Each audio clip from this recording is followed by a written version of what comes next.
All right. Good morning everyone. How are you all? कैसे हैं आप लोग? All right. So कौन कौन अवेलेबल है? Good morning. मोहित शाह, आंगी शाह, LALB, आयुष, इरामा, कनिष्का, केतन, कृपाली, मोनिका, नीरज, निशांत वासवानी, जेनिश, प्रगति, प्रियंका, रश्मि और भी बहुत सारे लोग हैं शायद, Sandeep, Sanjana, Srihari, Sudeep, Vedika, Mohammed Hashim, Ayush. Good morning everyone. अगर मैंने किसी का नाम नहीं लिया तो ऑफेंड मत हो जाना, क्योंकि सबका नाम लेना अभी पॉसिबल नहीं है। एनीवेज, और इसके अलावा good morning, good afternoon, good evening to everyone. जो बच्चे ये लेक्चर बाद में देखेंगे, I mean to say GDPD students को, good morning, good afternoon, good evening. So yes, हम शुरुआत कर रहे हैं आज अपने नए बिगिनिंग से, और वो है CA final financial reporting FR, नया सिलेबस। आप सबका अटेम्प्ट अलग अलग सालों में होगा, अलग अलग डिफरेंट अटेम्प्ट्स होंगे। और हम जो ये पर्टिकुलर बैच शुरू कर रहे हैं, ये आने वाले सारे अटेम्प्ट्स के लिए कर रहे हैं। आज मैं बताऊंगा पूरी चीजें क्या क्या होने वाली हैं, आज के इस सेशन में क्या चीजें होगी। मैं सब कुछ आपको आज सिलेबस के बारे में बताऊंगा, किस तरीके से हम आगे बढ़ने वाले हैं वो सब चीजें बताऊंगा, और कुछ बेसिक्स पर बातें करेंगे। बेसिक्स मतलब पढ़ाई करेंगे, पढ़ाई भी होगी, और पढ़ाई से पहले पूरा एक स्ट्रक्चर, किस तरीके से हमारी क्लासेस चलेंगी, उन सब चीजों पे बातें चलेंगी। आपको स्क्रीन दिख रहा है, मेरे साथ साथ आपको स्क्रीन दिख रहा है सब्जेक्ट एंड सिलेबस करके। मुझे आप लोगों की आवाज क्लियर नहीं आ रही, प्लीज अगर जो बच्चे ऑडियो यूज कर रहे हैं वो अपनी आवाज यूज कर सकते हैं ऑडियो बीच बीच में। Yes, sir. Yes, sir. All right. And those who are not comfortable, they can chat. Don't worry. मैं आपके chats भी पढ़ूंगा। Those who are not comfortable वो chat भी कर सकते हैं, ठीक है? All right. Good morning everyone. Chat पे भी दिख रहा है, ठीक है? So सबसे पहले सब्जेक्ट एंड सिलेबस वगैरह चीजें हैं, बहुत सारी चीजें हैं। सबसे पहले बच्चों मैं आपको बता दूं कि एक सेपरेट रजिस्टर आपको मेंटेन करना है। हालांकि ये बताने की चीज नहीं है, बट सेपरेट रजिस्टर जरूर मेंटेन करिएगा आज के ही दिन से। दूसरी बात, हमारे इस सब्जेक्ट में ये, क्योंकि फाइनेंशियल रिपोर्टिंग एक प्रैक्टिकल सब्जेक्ट है, तो इस सब्जेक्ट में सॉल्विंग बहुत सारी होने वाली है क्लास के अंदर और क्लास के अलावा। सो आपके ऊपर मैं ऑप्शन छोड़ रहा हूं कि आप 2 अलग अलग रजिस्टर मेंटेन कर सकते हो। एक क्लास के लिए एक रजिस्टर मेंटेन कर सकते हो आप, और जो भी आप डिफरेंट सॉल्विंग करोगे, डिफरेंट सॉल्विंग मतलब क्लास के अलावा जो आप सॉल्विंग करोगे, मैं आपको बताऊंगा क्लास में कि क्लास के अलावा सॉल्विंग आपको क्यों करनी पड़ेगी, और मेरा मटेरियल जो आपको मिलेगा उसमें से करनी पड़ेगी। तो अगर आपको लगता है कि एक सेपरेट रजिस्टर होना चाहिए सेपरेट सॉल्विंग करने के लिए, आपकी सेल्फ प्रैक्टिस करने के लिए, तो आप 2 रजिस्टर मेंटेन करेंगे। एक रजिस्टर जो आपका क्लास में चलेगा, और दूसरा रजिस्टर जो आपका सेल्फ प्रैक्टिस वाला चलेगा। सेल्फ प्रैक्टिस वाला रजिस्टर आपका तभी यूज होगा जब हमारा चैप्टर खत्म हो चुका होगा, मैंने सब कुछ आपको अपनी तरफ से करवा दिया है। अब बीइंग अ स्टूडेंट आपकी खुद की प्रैक्टिस होना जरूरी है, तो वो आप प्रैक्टिस करते रहेंगे। ये सेल्फ प्रैक्टिस कब कब अपनी काम आएगी, जब मैंने पूरा चैप्टर कंप्लीट करवाया, आपको प्रैक्टिस करनी है, और मैंने आपको टारगेट दिया है कि इतने दिन में प्रैक्टिस कंप्लीट कर लो, क्योंकि हमारा इस टाइम पर टेस्ट आएगा। तो क्लासेस के दौरान हमारे टेस्ट भी होंगे, यस, उनको चेक भी किया जाएगा, और test most of the time Sundays में होंगे।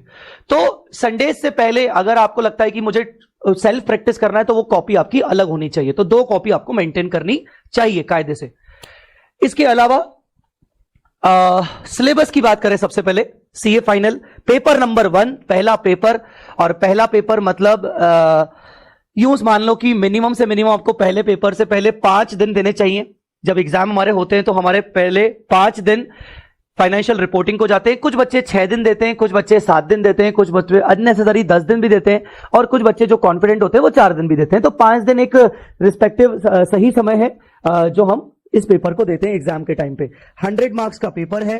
सिलेबस अभी मैं आपके सामने डिस्कस करने वाला हूं क्या है। उससे पहले ये जो हमारा बैच है ये किस अटेम्प्ट के लिए एप्लीकेबल होने वाला है, तो ये बता दूं मैं कि क्योंकि हमारा ये ICI मॉड्यूल बैच है, FR के अंदर जो अमेंडमेंट्स होते हैं वो ना के बराबर अमेंडमेंट्स होते हैं, बहुत ही माइन्यूट अमेंडमेंट्स होते हैं। यू कैन से कि आने वाले 3 साल तक अगर ये बैच एप्लीकेबल है, तो 3 साल में आप ये मान लो कि क्या क्या मैक्सिमम से मैक्सिमम चेंज होगा। 5% के मैक्सिमम चेंजेस होंगे एग्जिस्टिंग सिलेबस के अंदर आने वाले 3 सालों में। 5% के चेंजेस होंगे। इसके अलावा क्या कोई नया टॉपिक आ सकता है आने वाले सालों में? तो यस, एक आध कोई नया इंड एएस आ सकता है। जैसे अभी हमारा जो पूरी इंड एएस की सीक्वेंसेस है उसमें Ind AS 116 is the last Ind AS as per the notified as per the MC. तो नया इंड एएस क्या आ सकता है आने वाले 3 सालों में? तो हाँ, 117 आ सकता है, और एक आध कोई दूसरा इंड एएस आया तो ठीक है, नहीं तो बस 117 आ सकता है। तो एक आध इंड एएस आ जाएगा 3 सालों में, मतलब बहुत कम बता रहा हूं भैया। और 5% के आसपास छोटे मोटे अमेंडमेंट्स इसके अंदर एग्जिस्टिंग सिलेबस में होंगे। सो ये बैच जो भी करेगा उसका अटेम्प्ट कुछ भी हो सकता है। लाइक मई 24 से लेकर यहां पर मैं कह सकता हूं कि नवंबर 26 अटेम्प्ट तक आराम से जितने भी स्टूडेंट्स हैं ये बैच एप्लीकेबल है, सभी बच्चों के लिए एप्लीकेबल है। हमने इस बैच को आईसीएआई मॉड्यूल बैच रखा है नाम, और आईसीआई मॉड्यूल बैच का नाम रखने का रीजन ये है कि हम आईसीआई मॉड्यूल 100% कवर करेंगे, और उसके साथ साथ मैं जो आपको अपना मटेरियल प्रोवाइड करूंगा वो वाली चीजें भी अलग से करेंगे। सबसे पहले अगर आप अपनी कॉपी यूज कर सके तो अच्छा रहेगा, क्योंकि मुझे कुछ लिखवाना है आप सबको। सो अपनी कॉपी जरूर लिखे, अभी निकाल लीजिएगा। फाइनेंशियल रिपोर्टिंग पेपर नंबर 1, हम इसके अंदर क्या क्या करने वाले हैं? सर हमारे सिलेबस में क्या इंड एएस और इंड एएस के अलावा भी कुछ है? यस, हमारे सिलेबस में मोर ओवर हमारा जो सिलेबस है वो 90% कह सकते हैं, 100 मार्क्स में से 90 मार्क्स का पेपर जो रहने वाला है वो इंड एएस का रहने वाला है। 90 मार्क्स।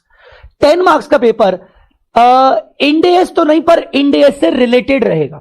जैसे इंस्टीट्यूट ने जो नया कॉन्सेप्ट, जो नए 2 चैप्टर लाए हैं वो एथिक्स से रिलेटेड एक चैप्टर लाया है, पर इंड एएस का ही कंप्लायंस करते वक्त हमें एथिक्स को कैसे फॉलो करना है, ठीक है ना। आप अपने क्लाइंट प्लेस पर हो और आप इंड एएस उसने पूरे प्रॉपरली कंप्लाई नहीं किया है, अब यहां पर आपका क्या रोल आता है, ठीक है ना। अभी तक तो क्या है, एज ए स्टूडेंट मैं आपसे पूछूं कि बेटा देखो सही फॉलो किया है कि नहीं, आप बोलोगे हाँ हाँ सर ये तो गलत है, ऐसा नहीं होना चाहिए। Now this is not the word properly. अगर इंस्टीट्यूट अपने से पूछेगा कि भैया इस पे आप कमेंट करिए अपने एज अ चार्टर्ड अकाउंटेंट होके, तो आपको एथिक्स को ध्यान में रखते हुए आपको कुछ आंसर्स राइटिंग करने पड़ेंगे। तो वो जो एक नया चैप्टर आया वो इंड एएस से रिलेटेड है, पर नॉट इन इंड एएस, वो इंड एएस नहीं है पर इंड एएस से रिलेटेड है। दूसरा चैप्टर उन्होंने इंफॉर्मेशन टेक्नोलॉजी से रिलेटेड निकाला है।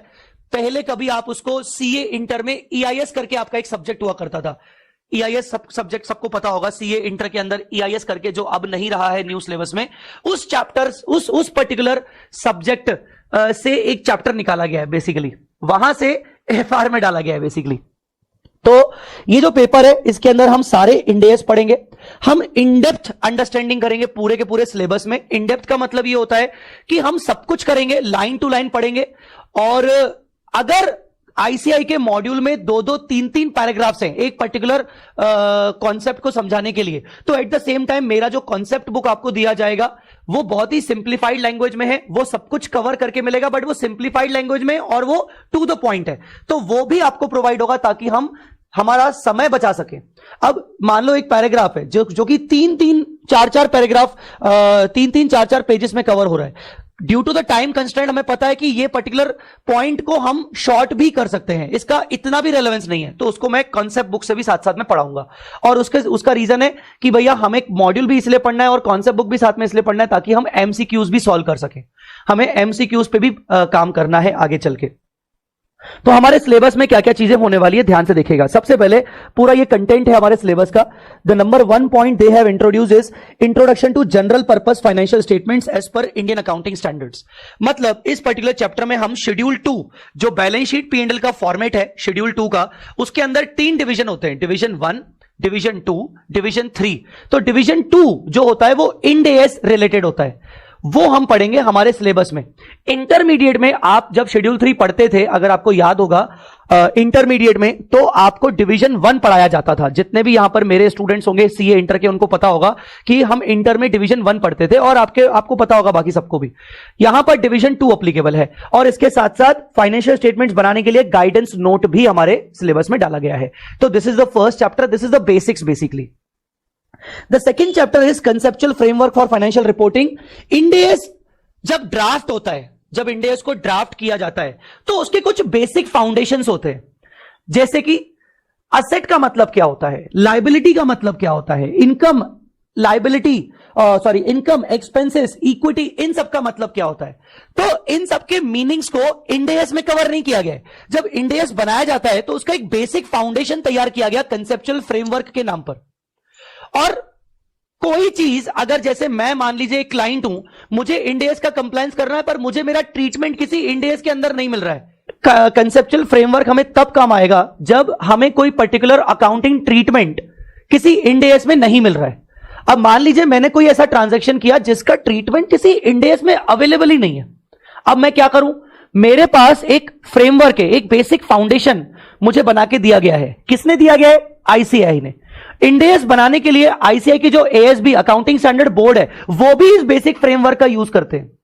जब भी कोई इंड एएस बनता है तो वो इस बेसिक फ्रेमवर्क फाउंडेशन को यूज करते हैं। तो ये पर्टिकुलर फ्रेमवर्क को मैं यूज कर सकता हूं किसी भी ट्रीटमेंट के लिए, अगर मुझे ट्रीटमेंट किसी स्टैंडर्ड के अंदर नहीं मिल रहा है तो। ये पर्टिकुलर चैप्टर आपके सीए इंटर में भी था, और वहां वो चैप्टर का नाम था conceptual framework for financial reporting under AS. वो था for the preparation and presentation of financial statement as per AS. यहां आ गया एज पर इंड एएस। ज्यादा फर्क नहीं है, थोड़ा सा माइन्यूट सा डिफरेंस है। तो ये चैप्टर को रिपीट किया गया है, आपके इंटर में भी था, यहां पर आपके फाइनल में भी है।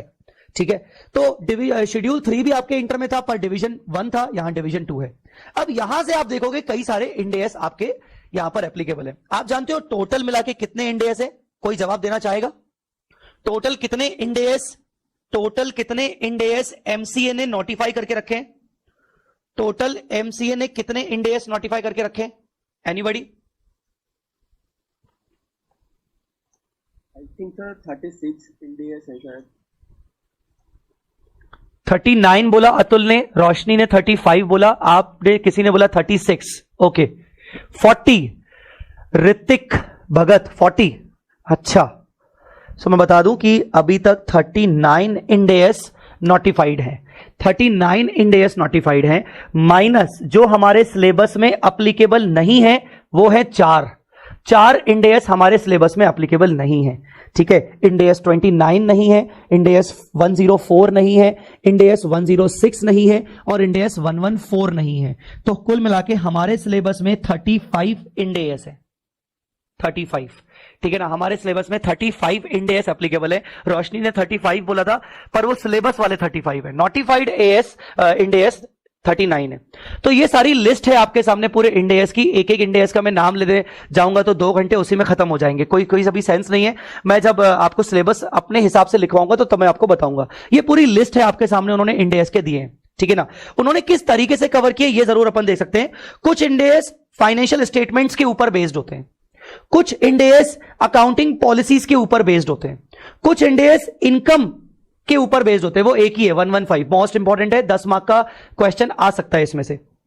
अच्छा, 10 मार्क से याद आया, इंस्टीट्यूट ने न्यू सिलेबस तो डाल दिया अभी फिलहाल। उन्होंने एज मच आई नो, जब तक मैं कल रात को बैठ के वेबसाइट देख रहा था, अभी तक उन्होंने वेटेज नहीं दिया। हर टॉपिक वाइज वेटेज उन्होंने दिया नहीं है। ठीक है ना, आगे चल के वो वेटेज अभी रिलीज करेंगे कि किसमें से कितना कितना वेटेज है, मतलब इन पर्टिकुलर कैटेगरी में कितना वेटेज होगा, नेक्स्ट कैटेगरी में कितना वेटेज होगा। अभी तक इंस्टीट्यूट ने वो रिलीज नहीं किया है। बहुत सारे इंड एएस असेट लायबिलिटीज के ऊपर बेस्ड है। असेट लायबिलिटीज के ऊपर बहुत सारे हैं, inventory, PPE, लीजेस, borrowing cost, impairment of assets, investment, ये सब। उसके बाद कुछ आइटम्स, कुछ इंड एएस ऐसे हैं जो स्पेशल कैटेगरी के इंड एएस है, इनकम टैक्सेस के ऊपर, फॉरेन एक्सचेंज के ऊपर, तो वो स्पेशल कैटेगरी के इंड एएस हो गए आपके। ठीक है, कुछ इंड एएस सिर्फ डिस्क्लोजर बेस्ड इंड एएस है, कुछ अगेन स्पेशल कैटेगरी कंटिन्यू किया गया है, जैसे ग्रांट हो गया, ईसॉप हो गया, एग्रीकल्चर हो गया। इसके अलावा फाइनेंशियल इंस्ट्रूमेंट के ऊपर सेपरेट इंड एएस है। इसके अलावा ग्रुप अकाउंटिंग मतलब कंसोलिडेशन, होल्डिंग सब्सिडरीज, अमेलगमेशन जिसको आप इंटर में पढ़ते थे आप, डीमर्जर्स, इनके ऊपर कुछ इंड एएस यहां पर कवर हो गए।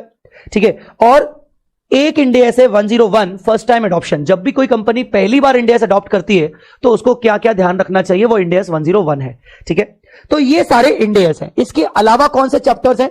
इसके अलावा एक चैप्टर है एनालिसिस ऑफ फाइनेंशियल स्टेटमेंट। ये चैप्टर के अंदर कोई कॉन्सेप्ट नहीं है। Analysis of financial statement basically सबसे लास्ट में मैं पढ़ाता हूं हमेशा। रीजन, ये जो चैप्टर है एनालिसिस ऑफ फाइनेंशियल स्टेटमेंट, इसके अंदर जो क्वेश्चन आएगा, बहुत मजेदार चैप्टर है, बहुत मजेदार। ये क्वेश्चन इसके अंदर जो क्वेश्चन आएगा वो 15 मार्क का क्वेश्चन भी आ सकता है, 10 मार्क का क्वेश्चन आ सकता है। कैसे आएगा?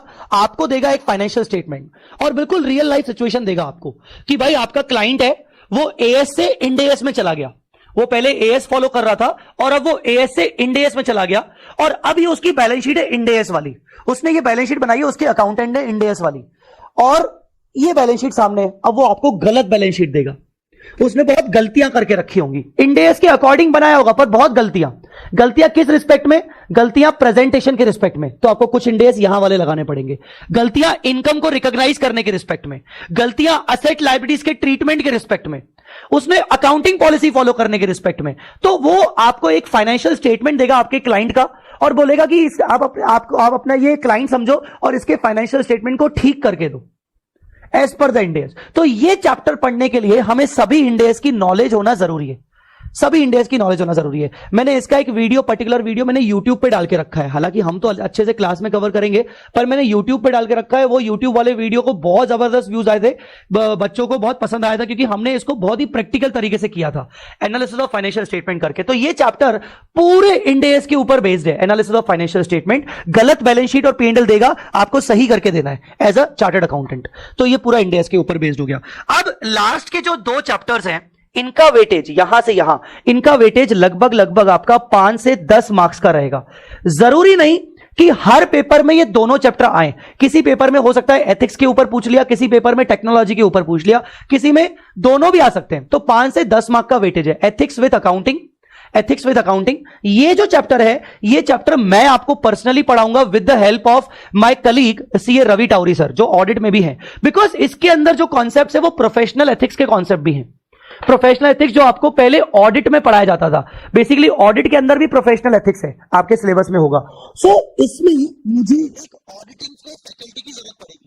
सो सीए रवि टाउरी सर के साथ मिलकर मैं आपके साथ चैप्टर डिस्कस करूंगा, मतलब वो आपको अपने पूरे प्रोफेशनल एथिक्स के ऑडिटर के कॉन्सेप्ट बताएंगे, एंड देन उसके बाद मैं आपके साथ इसके प्रैक्टिकल अप्रोच डिस्कस करूंगा। The next chapter is technology and accounting. ये प्योर आपका EIS रिलेटेड चैप्टर है। EIS मतलब क्लाउड और दुनिया भर की चीजें, उससे रिलेटेड चैप्टर है। तो इसको मैंने देखा जब, तो आई फाउंड कि ये चैप्टर आपका पूरा का पूरा इंटरप्राइज इंफॉर्मेशन सिस्टम EIS के चैप्टर से लिया गया है। तो ये चैप्टर पढ़ाने के लिए मैं एक और फैकल्टी की हेल्प लूंगा, but at the same time question solving में मैं साथ रहूंगा आपके, क्योंकि सीधी सी बात है, अगर मुझे आपको अच्छे से गाइडेंस करना है, एक्सपर्ट नॉलेज देना है, तो ये चैप्टर के लिए कोई एक्सपर्ट होना चाहिए। अब जब मैं EIS शुरू से पढ़ाता ही नहीं हूं, तो डेफिनेटली मैं एक्सपर्ट नहीं कहला सकता। तो डेफिनेटली मैं आपको अगर पढ़ के पढ़ाऊं तो भी ना मजा नहीं आएगा आपको, इसीलिए मैं इस चैप्टर में भी किसी पर्टिकुलर फैकल्टी की हेल्प लूंगा, एट द सेम टाइम मैं भी साथ में आपको इसमें गाइड करूंगा। तो ये चैप्टर इस तरीके से, बाकी के 2 हम लास्ट में कवर करेंगे। और इंस्टीट्यूट ने क्या बोला है, सारे के सारे डिफरेंसेस नहीं, सिर्फ differences in respect of AS7 construction contract जो इंटरमीडिएट में था, AS9 मतलब रेवेन्यू रिकॉग्निशन, AS19 मतलब लीजेस आपने इंटर में पढ़ा था, और AS22 मतलब इनकम टैक्सेस।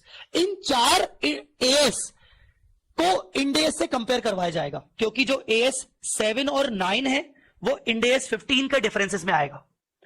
AS19 जो है वो इंडेस 116 के डिफरेंस से आएगा, और AS22 जो है वो इंडेस 12 के डिफरेंस से आएगा। इंस्टीट्यूट इन पर्टिकुलर 3 इंडेस से रिलेशन में आपसे डिफरेंसेस भी मांगेगा, आपसे डिफरेंसेस भी पूछेगा। अब वो कैसे पूछ सकता है, कोई केस स्टडी दे दिया आपको उन्होंने, या कोई MCQ दे दिया आपको उन्होंने, और आपके सामने उस MCQ में कोई केस स्टडी डाल दिया, और वही सेम चीज कि भाई पहले वो AS फॉलो करता था, अब वो इंडेस फॉलो कर रहा है, तो इसके रिस्पेक्ट में वो डिफरेंसेस को ध्यान में रखते हुए वो कुछ क्वेश्चंस पूछ सकता है। तो सारे के सारे AS वर्सेस इंडेस के डिफरेंसेस नहीं है, सिर्फ ये पर्टिकुलर 3 इंडेस के डिफरेंसेस 4 AS से रिलेटेड में है, ये आपको करना पड़ेगा। इंस्टीट्यूट ने ऑलरेडी लिख लिया कि अगर आगे चल के कोई नया इंडेस आया और अगर उसको हमने अप्लाई किया तो वो आपके सिलेबस में भी आएगा। मैंने आपको बता दिया कि आने वाले टाइम में एक प्रपोज्ड इंडेस है, इंडेस 117 इंश्योरेंस कंपनीज के ऊपर, वो आ सकता है। उसके चांसेस कितने हैं आने वाले, कम से कम साल भर तक तो मुझे मुश्किल लग रहा है, तो इसीलिए अभी उसमें टाइम है, बहुत टाइम है। ठीक है, इसके अलावा दैट्स इट। अगर कोई अलग से इंस्टीट्यूट ने कुछ टॉपिक इंक्लूड किया, एक्सक्लूड किया, तो वो समय समय पर आपको बताता रहेगा। That's it. तो इस तरीके से हमारा ये पूरा सिलेबस है। अब आप अपनी कॉपी निकालिए, और हम फाइनेंशियल रिपोर्टिंग के सिलेबस को थोड़ा सा अलग तरीके से कवर अप करने की कोशिश करेंगे।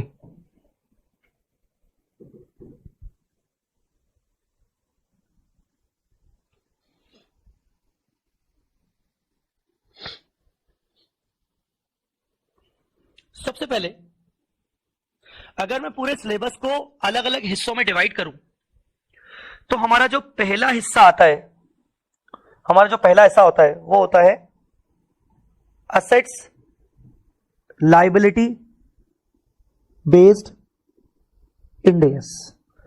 Asset liability based end S. Old syllabus में तो इसका वेटेज हुआ करता था लगभग 20 मार्क से 25 मार्क का, मतलब असेट लायबिलिटी के अंदर जितने भी इंड एस है, अभी मैंने आपको दिखाया था असेट लायबिलिटी के अंदर ये सब इंड एस है 2 से लेकर 37 तक, ये वाले, इन सबका वेटेज ओल्ड सिलेबस में 20 से 25 मार्क का था। मैं अपना आपको जो भी वेटेज दे रहा हूं वो अपना एक अनुमान करके दे रहा हूं, एस्टिमेट करके दे रहा हूं। मुझे लग रहा है कि यहां पर 15 मार्क्स के करीबन का वेटेज हो सकता है, 15 मार्क्स का। मैं ऐसे इसलिए बोल रहा हूं, मैं सिर्फ सब्जेक्टिव डिस्क्रिप्टिव वाले पेपर की बात कर रहा हूं। जो 30% एमसीक्यू है मैं उसको छोड़कर बाकी बोल रहा हूं कि 15 मार्क्स का अपना पेपर आ सकता है। तो डिस्क्रिप्टिव पोर्शन की बात करें तो एक कैटेगरी हमारी असेट लायबिलिटी वाली कैटेगरी, जो कि बहुत इंपॉर्टेंट है। दूसरी कैटेगरी है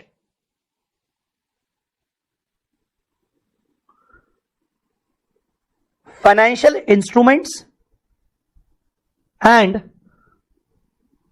ग्रुप अकाउंटिंग। ये ग्रुप अकाउंटिंग मतलब होल्डिंग सब्सिडरी, कंसोलिडेशन, बेसिकली मैं ब्रैकेट में लिख देता हूं कंसोलिडेशन,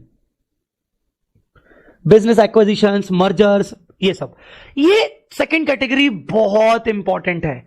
ये इंपॉर्टेंट ओल्ड सिलेबस में भी थी, न्यू सिलेबस में भी है। ओल्ड सिलेबस में आप इसका वेटेज सुनोगे हैरान हो जाओगे। इन दोनों से मिलकर कम से कम 45 मार्क्स का पेपर बनता था, इन दोनों से मिलकर। ओल्ड सिलेबस तो 100% डिस्क्रिप्टिव था, तो इन दोनों से मिलकर कम से कम 45 मार्क्स का पेपर बनता था, कभी 40 कभी 45 का। तो डिस्क्रिप्टिव हमारा अभी बिकॉज 70 मार्क्स का है, तो मैं मान के चल सकता हूं कि मुझे जो पर्सनली ऐसा लगता है कि लगभग 30 मार्क्स इसमें से कवर हो सकते हैं। 70 मार्क्स की बात करें तो 30 मार्क्स इसमें से कवर हो सकते हैं डिस्क्रिप्टिव में, फाइनेंशियल इंस्ट्रूमेंट और ग्रुप अकाउंटिंग। ये जो दो टॉपिक है ये हमारा सबसे ज्यादा टाइम लेने वाले हैं, सबसे लंबा टाइम हमारा ये दोनों टॉपिक लेने वाले हैं। फाइनेंशियल इंस्ट्रूमेंट हमारा बहुत टाइम लेगा और ग्रुप अकाउंटिंग बहुत टाइम लेगा। इसके बाद जो थर्ड कैटेगरी है वो है special end S. Special end S category, special end S category में अगर हम थोड़ा लिखने जाएं तो बेसिकली इंड एस 12, 102, 21, 20, उसके बाद 33 अर्निंग्स पर शेयर, ये पूरी की पूरी स्पेशल कैटेगरी है, स्पेशल इंड एस कैटेगरी है ये। तो स्पेशल इंड एस कैटेगरी जैसे इसके अलावा 108, 113 और कौन सा बचा, दैट्स इट। तो ये कैटेगरी पर्टिकुलरली, इस कैटेगरी का भी पहले वेटेज लगभग 20 मार्क 22 मार्क ऐसे हुआ करता था, 22 मार्क्स का होता था, ठीक है। बट अभी मुझे लग रहा है क्योंकि 70 मार्क्स हो गया है तो लगभग मुझे इस कैटेगरी का भी 15 मार्क्स का वेटेज लग रहा है, 15 मार्क्स के आसपास कुछ वेटेज होगा स्पेशल इंड एस कैटेगरी का। फिर जो फोर्थ कैटेगरी हो जाएगी वो हो जाएगी सिर्फ उसमें एक ही कैटेगरी है, एक अकेला इंड एस है, इंड एस 115 रेवेन्यू के ऊपर, इनकम्स के ऊपर, ये जो मैंने आपको अभी दिखाया था end S on income statement 115। सो ये एक अपने आप में एक अलग कैटेगरी हो गई भाई, इनकम कैटेगरी। इसका वेटेज नए सिलेबस में कभी 20 मार्क होता था, कभी 15, 14, 15 और बहुत ही रेयर सिचुएशन में 10 मार्क्स होता था। तो अगेन मैं इसको 10 मार्क्स तो दूंगा ही दूंगा। ये हो गई फोर्थ कैटेगरी। अब फिफ्थ कैटेगरी हो गई आपके miscellaneous end S. Miscellaneous end S में सब छोटे इंड एस आते हैं। इंड एस 1, ठीक है, फिर उसके बाद end S 7 cash flow statement, जो आप इंटर में पढ़ के आए हो, पूरा रिपीटेड है, सेम टू सेम है, ठीक है ना। Ind AS 8 accounting policies, Ind AS 10 events after the reporting date, ये सब आप इंटर लेवल के जो भी इंडेस है ना, वो मैक्सिमम यहां पर आपके मिसलेनियस इंडेस में आ गए। तो मिसलेनियस इंडेस का भी आप मान के चलो 15 15 30, और ये अगर हो गया तो मिसलेनियस इंडेस का भी आप मान के चलो 5 to 10 मार्क्स का कैटेगरी हो गया। और इसके अलावा अदर देन इंडेस, अदर देन इंडेस छठी कैटेगरी हो गई अदर देन इंडेस। अदर देन इंडेस में क्या क्या आ गया भाई, एक एथिक्स वाला चैप्टर आ गया, एक आईटी वाला चैप्टर आ गया, ठीक है। अच्छा, एनालिसिस ऑफ फाइनेंशियल स्टेटमेंट जो मैं बोल रहा था कि भाई बहुत मस्त चैप्टर है ये वाला एनालिसिस, ये वाला मैं इसको मिसलेनियस में ना रख के मैं इसको सब में ही कवर हो जाएगा, मतलब ये ओवरऑल इन सबसे जुड़ा हुआ है, तो मैं इसको ऐसे अलग से नहीं रख रहा हूं, ठीक है ना। इसके अलावा मान लो कंसेप्चुअल फ्रेमवर्क हो गया, कंसेप्चुअल फ्रेमवर्क, तो ये मिलके आपका 5 to 10 मार्क्स हो सकता है। इस तरीके से आपका एक 70 मार्क्स का डिस्क्रिप्टिव पेपर बन सकता है। अब ये मेरा एक अंदाजा है, ये थोड़ा बहुत ऊपर नीचे हो सकता है जब इंस्टीट्यूट अपनी तरफ से वेटेज प्रोवाइड करेगा। कुल मिला के मैं आपको ये सिलेबस क्यों लिखवा रहा हूं, ताकि आपको इंपॉर्टेंस समझ में आ जाए। हमें हमारे सिलेबस के अंदर ये पता होना चाहिए कि यार कौन सी चीजें बहुत ज्यादा इंपॉर्टेंट है, फोकस करना है, और कौन सी चीजें थोड़ी सी इंपॉर्टेंट कम है। तो हमारे लिए ये 4 कैटेगरी बहुत इंपॉर्टेंट है, बहुत ज्यादा फोकस करने वाली कैटेगरीज हैं।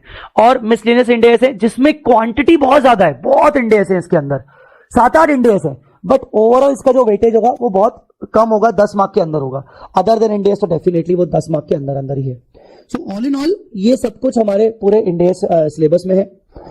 आज के दिन मैं ये रिक्वेस्ट करना चाहूंगा कि जो भी बच्चे लाइव में जुड़ रहे हैं या मेरे साथ जुड़ते रहेंगे, आपसे एक रिक्वेस्ट है बच्चों, क्योंकि मैं पिछले 2 साल से लाइव क्लासेस ले रहा हूं, उससे पहले मैं फेस टू फेस क्लासेस लेता था, तो फेस टू फेस में मोस्टली क्या है बच्चों की रेगुलरिटी होती है, बट 2 साल से फेस टू फेस लेना मैंने बंद कर दिया है सीए फाइनल में। और मैं 2 साल से जब से लाइव ले रहा हूं, तो सबसे बड़ी प्रॉब्लम मैं क्या फेस कर रहा हूं कि शुरुआत के स्टार्टिंग के क्लासेस में लाइव में बच्चे बहुत आते हैं, ठीक है, फिर धीरे धीरे वो लेफ्ट आउट होते जाते हैं और वो कन्वर्ट हो जाते हैं जीडीपीडी में कि सर हम बाद में देख लेंगे, रिकॉर्डेड लेक्चर करके देख लेंगे। ये भी ठीक है, अगर वो बच्चे डेली एक एक लेक्चर रिकॉर्डेड देख रहे हैं वो भी ठीक है, पर मैंने कई बच्चे देखे, 50% स्टूडेंट्स आई हैव सीन जो लाइव से जीडीपीडी में कन्वर्ट होते हैं, और जीडीपीडी के बाद उनके एक एक महीने में सिर्फ 5-5, 6-6 लेक्चर्स होते हैं। कल ही की बात है, I got a call from one student जिसने फरवरी में मेरा एक लेक्चर लिया था सीए फाइनल का, और अभी चल रहा है जुलाई का मंथ चल रहा है, तो इस टाइम पर उसने मुझे कॉल किया कि सर मैं आपके नए सिलेबस में कन्वर्ट होना चाहता हूं। आई जस्ट आस्क हिम कि कितने लेक्चर्स देख लिए। उसने बोला सर मैंने अभी तक 20 लेक्चर्स देखे हैं। फरवरी में उसने लेक्चर्स लिए थे और अभी तक उसने सिर्फ 20 लेक्चर्स देखे हैं। मैंने उसको डांट लगाई, लिटरली मैंने उसको डांट लगाई कि तू क्या कर रहा है, तू अपने करियर के साथ क्यों खिलवाड़ कर रहा है। कभी कभार आप लोग इतना ज्यादा बिजी हो जाते हो या अपने आप को अननेसेसरी बिजी कर देते हो आर्टिकलशिप और आर्टिकलशिप के बाद के चीजों में, कि आप भूल जाते हो कि आपको पढ़ाई भी करनी थी।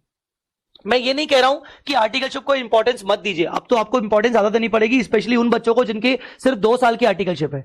बट मेक श्योर कि आपकी आर्टिकलशिप के बाद आप समय निकाल रहे हो, जीडीपीडी में भी अगर आप देख रहे हो तो। लाइव का टाइमिंग मैंने 8 बजे रखा है, उसका रीजन ही यही है कि हम कम से कम सुबह टाइम पे उठ जाएं। अगर मैं सुबह 6 बजे रखूं तो फिर तो बच्चे भाग जाएंगे, 7 बजे भी रखूंगा तो उठ के आते आते उनको 7:15 बज जाएंगे, 7:30 बज जाएंगे, फिर एक दूसरे से पूछेंगे कि भाई सर ने कितना करवाया, क्या करवाया, चलो छोड़ो मैं बाद में देख लूंगा। 8 बजे इसीलिए टाइम मैंने आपके लिए चूज किया है कि अगर कोई बच्चा लेट उठता होगा सपोज अपनी लाइफ में, तो एटलीस्ट 8 तो वो रिस्पेक्टेबल टाइम पर आ ही जाएगा।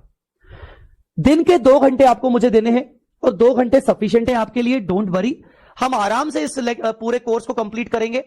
आराम से मतलब ये नहीं कि हम डिले करेंगे, हम आराम से करेंगे, मतलब हमारा ये कोर्स अक्टूबर तक जाएगा और बहुत अच्छे से आराम से। रीजन ये है कि हमारा क्यूमुलेटिव रिवीजन बार बार होगा, तो उसमें भी टाइम लगेगा। हमारे टेस्ट सीरीज बहुत सारे होंगे चैप्टर वाइज, तो उसमें टाइम लगेगा। बीच बीच में हम डाउट सेशंस हो सकता है, बीच बीच में डाउट सेशन ज्यादा हमारे लाइव क्लास में बढ़ जाए, तो इसीलिए हम कुछ कॉन्सेप्ट डिस्कस ना कर पाए, और 2 घंटे के हिसाब से, तो इसीलिए हमारा अक्टूबर तक जाएगा। तो प्लीज मेक श्योर कि आप लाइव ले रहे हो तो बिल्कुल साथ रहे मेरे, ताकि आपका कोई भी लेक्चर मिस ना हो। कभी अगर मैंने कोई छुट्टी किया, मेरा तबियत खराब हो सकता है, मेरा कोई पर्सनल इमरजेंसी आ सकता है, फॉर एग्जाम्पल कुछ ऐसा हुआ, तो अगर मैंने मान लीजिए कभी वीकडे में छुट्टी किया, तो मैं उसको कवर करूंगा संडे के दिन। अब आज कौन सा दिन है, हमारा फर्स्ट डे है सैटरडे, तो कल की क्लास रहेगी। कल भले संडे है, पर ऐसा नहीं हो सकता कि मैं आज लेकर कल छुट्टी कर दूं, तो कल की क्लास रेगुलर टाइम पर रहेगी। कल पहला संडे है, मैं क्लास लूंगा। ये बात हो गई अपनी सिलेबस की और दुनिया भर की। अब आते हैं अपन बुक्स पे कि सर बुक्स के बारे में बात करिए, हमें किस तरीके से बुक्स को रेफर करना है। तो सबसे पहले ICAI स्टडी मॉड्यूल आपके पास होना चाहिए। ICAI का स्टडी मॉड्यूल होना चाहिए। कुल मिला के ICAI के 4 मॉड्यूल्स हैं। जब आप डाउनलोड करोगे तो module 1, module 2, module 3, module 4, 4 modules हैं। Let me show you.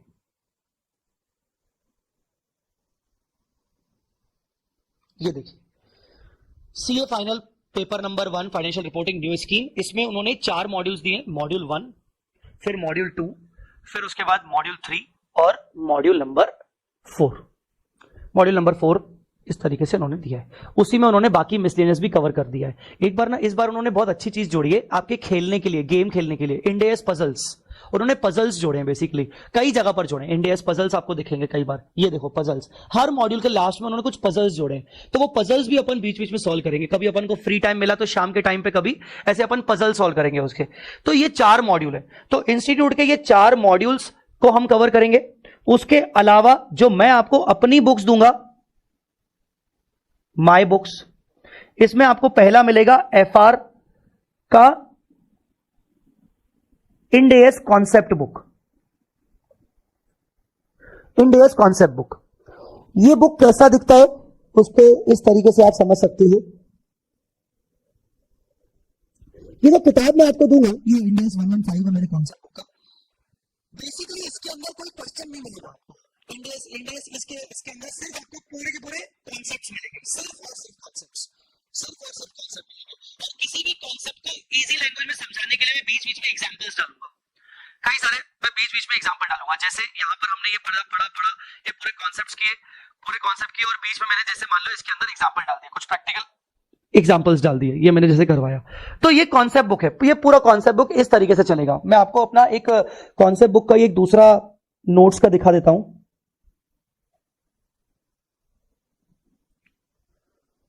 For example, yes, concept book आपको क्यों मिलेगी?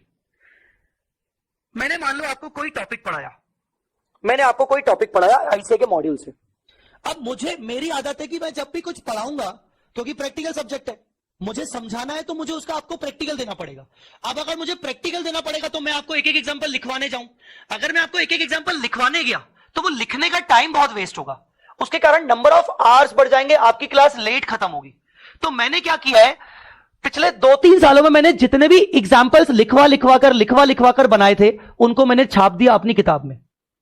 अब आपको मेरी किताब में जितने एग्जाम्पल्स दिखेंगे, कम से कम मेरी पूरे कंसेप्ट बुक के अंदर 300 एग्जाम्पल्स हैं, 300। वो सारे एग्जाम्पल्स आपको ऑलरेडी लिखे हुए मिलेंगे कंसेप्ट बुक में। मतलब पढ़ रहे हैं हम ICAI के मॉड्यूल से, पर उसके कॉन्सेप्ट को समझने के लिए हमारे पास कंसेप्ट बुक होगी। और मैं आपको बोलूंगा कि बेटा ठीक है, ICAI मॉड्यूल तुम अपने बगल में रखो, अब मेरी कंसेप्ट बुक तुम आ जाओ और वहां से हम एग्जांपल्स देखते हैं कि भाई इस कॉन्सेप्ट को समझने के लिए आ जाओ, मैं तुम्हें एग्जांपल करवाता हूं। तो हर कॉन्सेप्ट के बाद तुम्हें ये प्रैक्टिकल एग्जांपल्स रहेंगे। ये छुटपुटी कोई एग्जांपल की बात नहीं कर रहा हूं मैं बाकायदा बड़े बड़े एग्जाम ओरिएंटेड क्वेश्चंस के एग्जांपल की बात कर रहा हूं। तो हर कॉन्सेप्ट के बाद, जैसे ये मैंने ऊपर कॉन्सेप्ट करवाया, एग्जांपल खत्म, फिर ये वाला कॉन्सेप्ट करवाया, वापस से एग्जांपल शुरू, ऐसे आप देखोगे हर कॉन्सेप्ट के नीचे आपको एग्जांपल्स मिलेंगे, हर कॉन्सेप्ट के नीचे। और अगर कहीं कहीं मुझे लगेगा कि यार इसके कॉन्सेप्ट के नीचे एग्जांपल नहीं है, तो मैं आपको वो एग्जांपल लिखवाऊंगा। जैसे मैंने ये वाला एग्जांपल लिखवा दिया, मैंने ये सॉल्व करवा दिया। तो इस तरीके से जगह जगह पर आपको ऑथर नोट मिलेगा। कि ऑथर नोट का मतलब ये होता है कि भाई मैंने आपको पूरा पढ़ा दिया, पर समझाते समझाते मेरे को लगा कि यार ये पॉइंट बहुत इंपॉर्टेंट है, तो मैंने वो यहां पर एक्स्ट्रा लिख दिया, ऑथर नोट।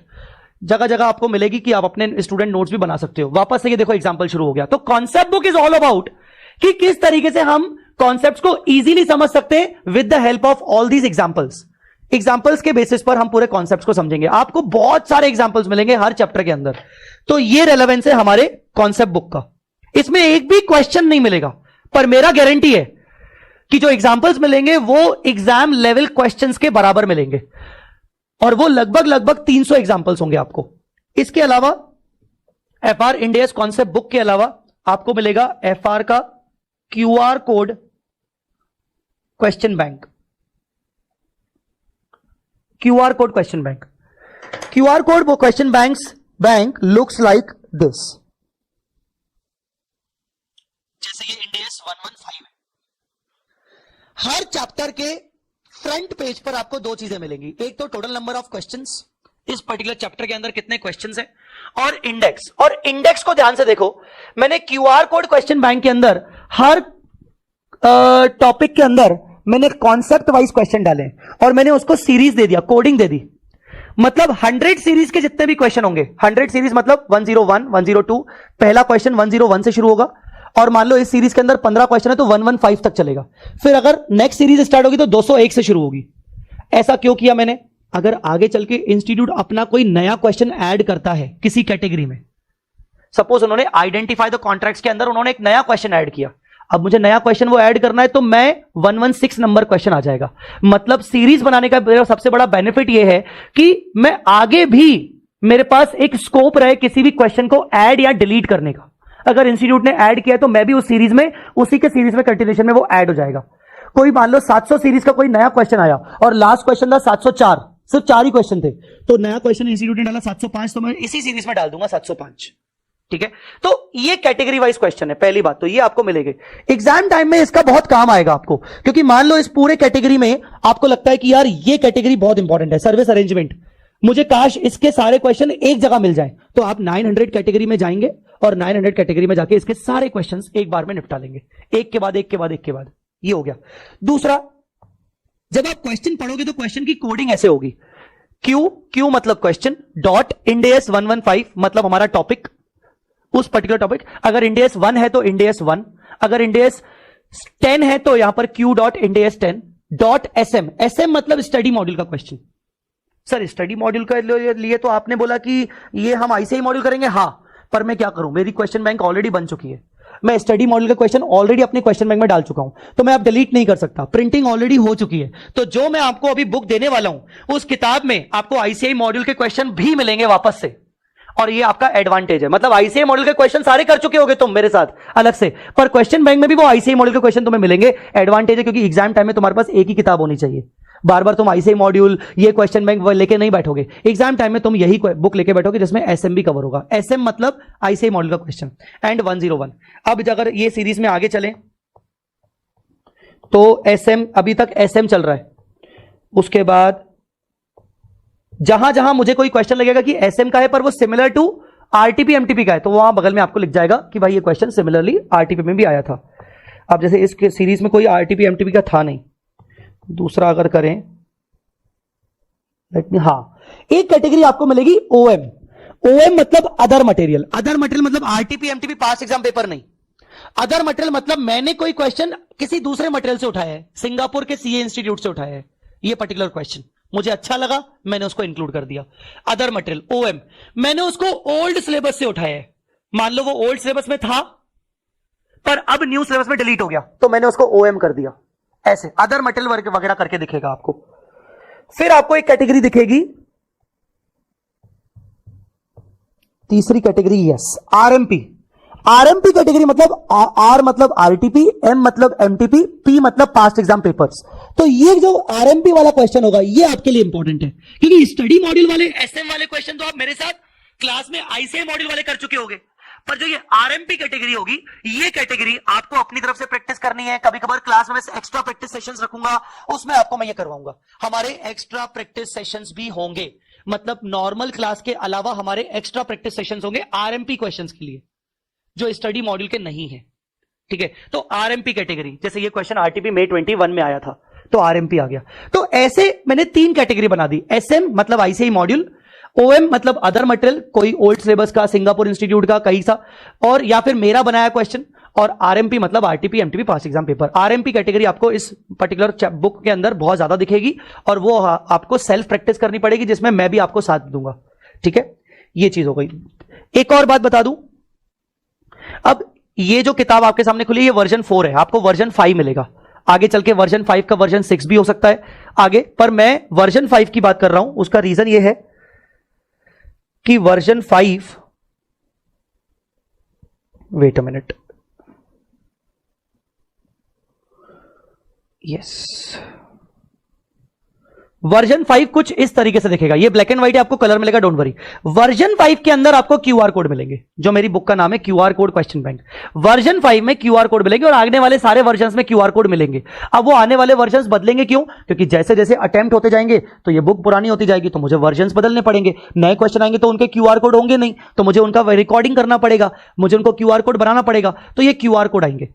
अब होगा क्या, जो हमारी एक्स्ट्रा प्रैक्टिस होगी उसमें आपकी भी रिस्पॉन्सिबिलिटी है, मेरी भी रिस्पॉन्सिबिलिटी है। अगर बगल में क्यूआर कोड है मतलब आपकी रिस्पॉन्सिबिलिटी है, मतलब वो क्वेश्चन आपको खुद से ट्राई करना है, क्योंकि मैं आपको सारे कंसेप्ट करा चुका हूंगा, हम आईसीआई मॉडल के सारे क्वेश्चंस कर चुके होंगे। अब आरएमपी का क्वेश्चन और बगल में क्यूआर कोड है, तो ये क्वेश्चन आपको खुद ट्राई करना है। जहां भी आप अटकोगे आप इसको स्कैन करोगे और इमीडिएटली मैं आपके सामने आ जाऊंगा और आपको वो क्वेश्चन सॉल्व करवाऊंगा। मतलब आरएमपी क्वेश्चन मैंने सॉल्व करवाए हैं तो ये क्यूआर कोड के बेसिस पर आप इसको कर सकते हो। पर किसी किसी आरएमपी क्वेश्चन के बगल में अगर क्यूआर कोड नहीं है, इसका मतलब वो मैं करवाऊंगा। गाइस, मैं बहुत देर से कुछ कुछ बोलता जा रहा हूं, अभी आपको सब चीजें क्लियर हो रही है कि नहीं, समझ में आ रहा है कि नहीं? Use your audio if possible, otherwise chat पे आ सकते हो। Yes sir.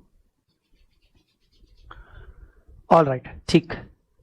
So RMP is your responsibility and my responsibility also. But कैसे मैंने इसको बांटा है, जिस जिस क्वेश्चन के बगल में क्यूआर कोड है वो आपकी रिस्पॉन्सिबिलिटी है, क्योंकि सेल्फ प्रैक्टिस जरूरी है। मैं कितने भी क्वेश्चन आपको करवा लूं, मैं आपको 2000 क्वेश्चन करवा लूं, आपको कॉन्फिडेंस नहीं आएगा तब तक जब तक आप 2001 नंबर क्वेश्चन खुद से ना करो। और आप करोगे तो इसका मतलब ये नहीं कि आप पहली बार में कर लोगे, आप गिरोगे, आप डेफिनेटली गिरोगे, आपको मजा नहीं आएगा, आपको लगेगा यार क्वेश्चन बन नहीं रहा, क्योंकि प्रैक्टिस लगेगी। और जहां जहां गिरोगे वहां वहां मेरा क्यूआर कोड आप यूज कर सकते हो। सर क्यूआर कोड को कैसे यूज करना है हम सब जानते हैं, गूगल लेंस वगैरह आपके सबके मोबाइल में होगा। अगर किसी के पास आईफोन है तो नॉर्मल कैमरा अगर प्लेस करोगे इसके ऊपर तो वो ओपन कर देगा, नॉर्मल कैमरा। किसी के पास आईफोन है तो, किसी के पास अगर एंड्रॉइड है तो गूगल लेंसेस ओपन कर दीजिएगा। आप अपनी एंड्रॉइड फोन में गूगल लेंस आता है एक बाय डिफॉल्ट, अगर नहीं है तो आप प्ले स्टोर से डाउनलोड कर लीजिएगा। इसको जैसे ही स्कैन करोगे, if you want you can scan, आप स्कैन करिए, सीधा सीधा अपना फोन इसके ऊपर रखिए, स्कैन करके देखिए, आपको समझ में आ जाएगा। Please do it right now.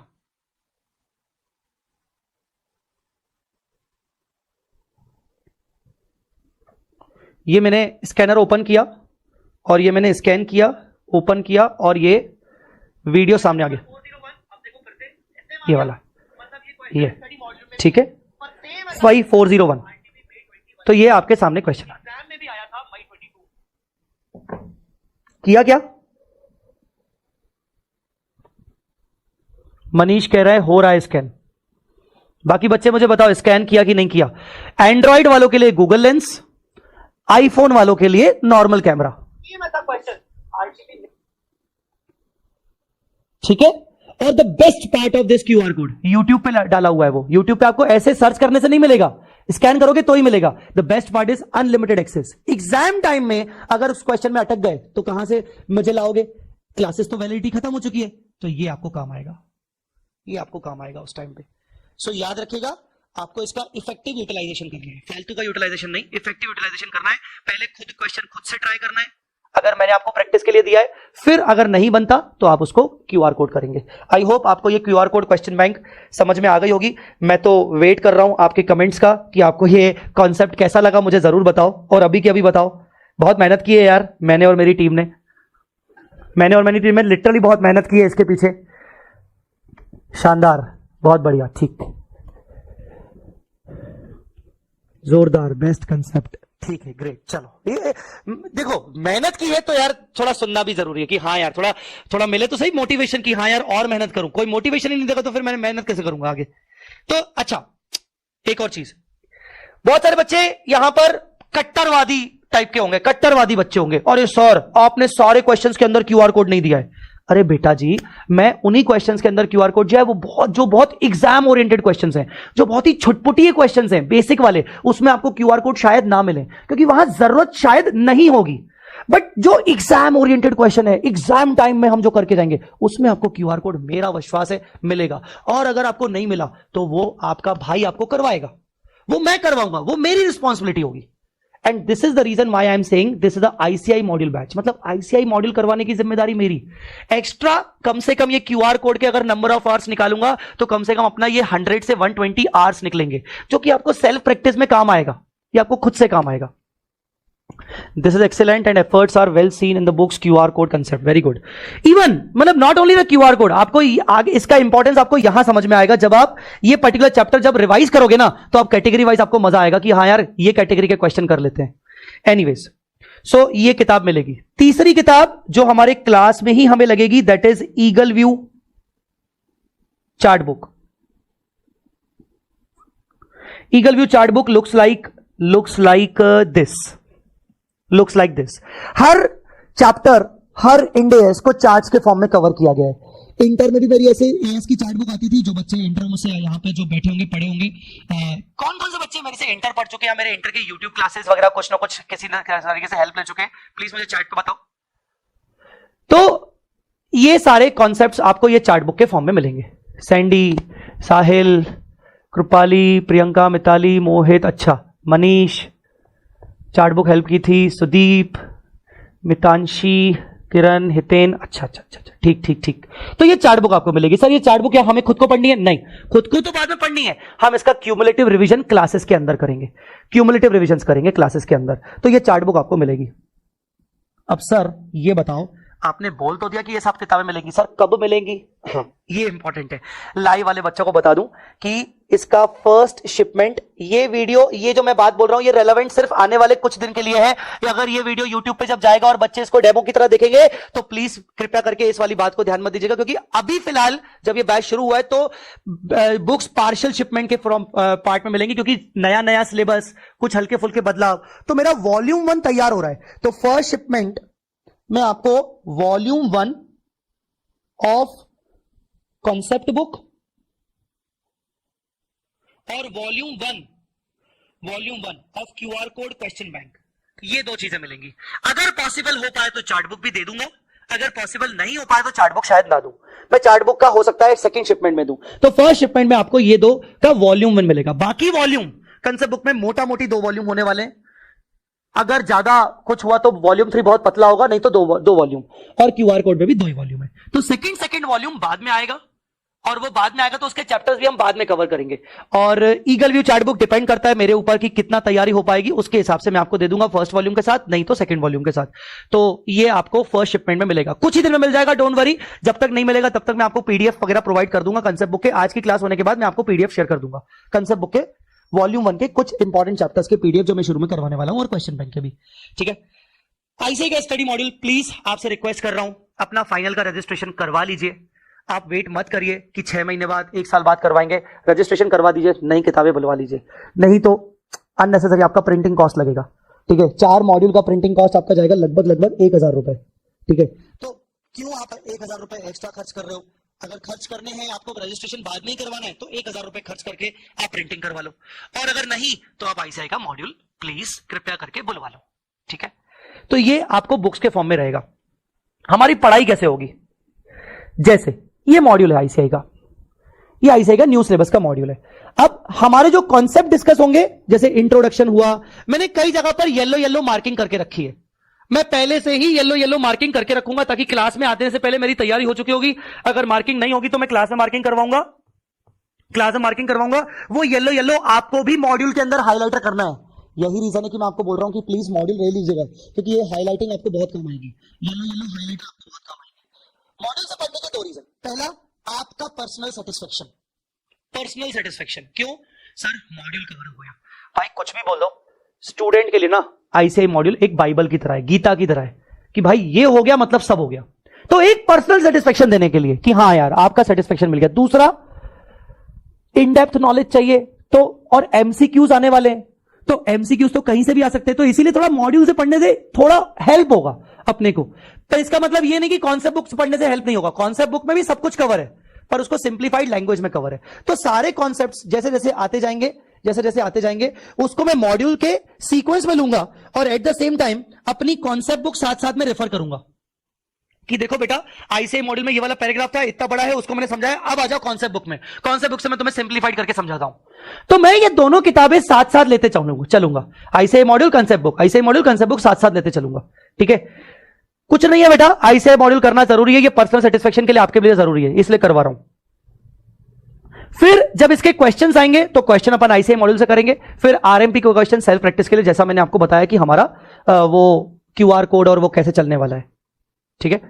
इसके अलावा यस यस यस मैं आता हूं बेटा, किसी ने पूछा, ऋतिक ने, आई थिंक कि ऋतिक ने पूछा है सर हैंड रिटन नोट्स का क्या होगा। हाँ, जो भी मैंने यहां पर लिखवाया है, जो भी मैंने यहां पर लिखवाया है, लिखवाऊंगा, वो सब हैंड रिटन नोट्स भी मिलेंगे।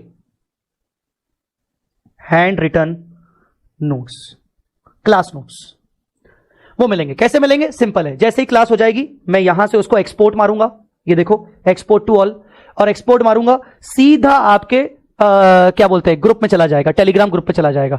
यहां पे मैं टेलीग्राम कर दूंगा आपको, ये देखो टेलीग्राम, और ये जो भी आपके ग्रुप है यहां से, ये देखो न्यू सिलेबस का ये वाला अपना ग्रुप है, फॉर एग्जांपल मैंने ये डाल दिया, मैं इमीडिएटली आपके साथ शेयर कर दूंगा। हो गया शेयर, आप देखोगे अगर आपके टेलीग्राम ग्रुप पे तो ये फाइल आ गई होगी।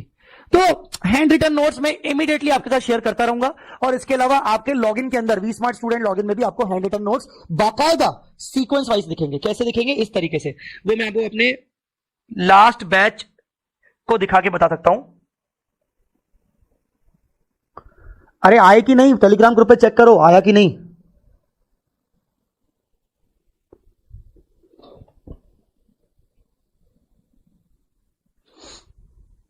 ये देखो इस तरीके से अपने क्लास नोट्स, ये जैसे ये ना एक पूरा आपको ड्राइव का पूरा फोल्डर्स मिलेंगे, जिसमें क्लास चैप्टर वाइज टेस्ट होगी। ये मेरी कोई दूसरी क्लास है, मैं किसी और क्लास का बता रहा हूं। चैप्टर वाइज टेस्ट का फोल्डर मिलेगा आगे चल के, जो भी मैंने टेस्ट लिए होंगे। क्लास नोट्स का फोल्डर मिलेगा, डेमो नोट्स का फोल्डर मिलेगा, और ये लेक्चर वाइज शेड्यूल मिलेगा।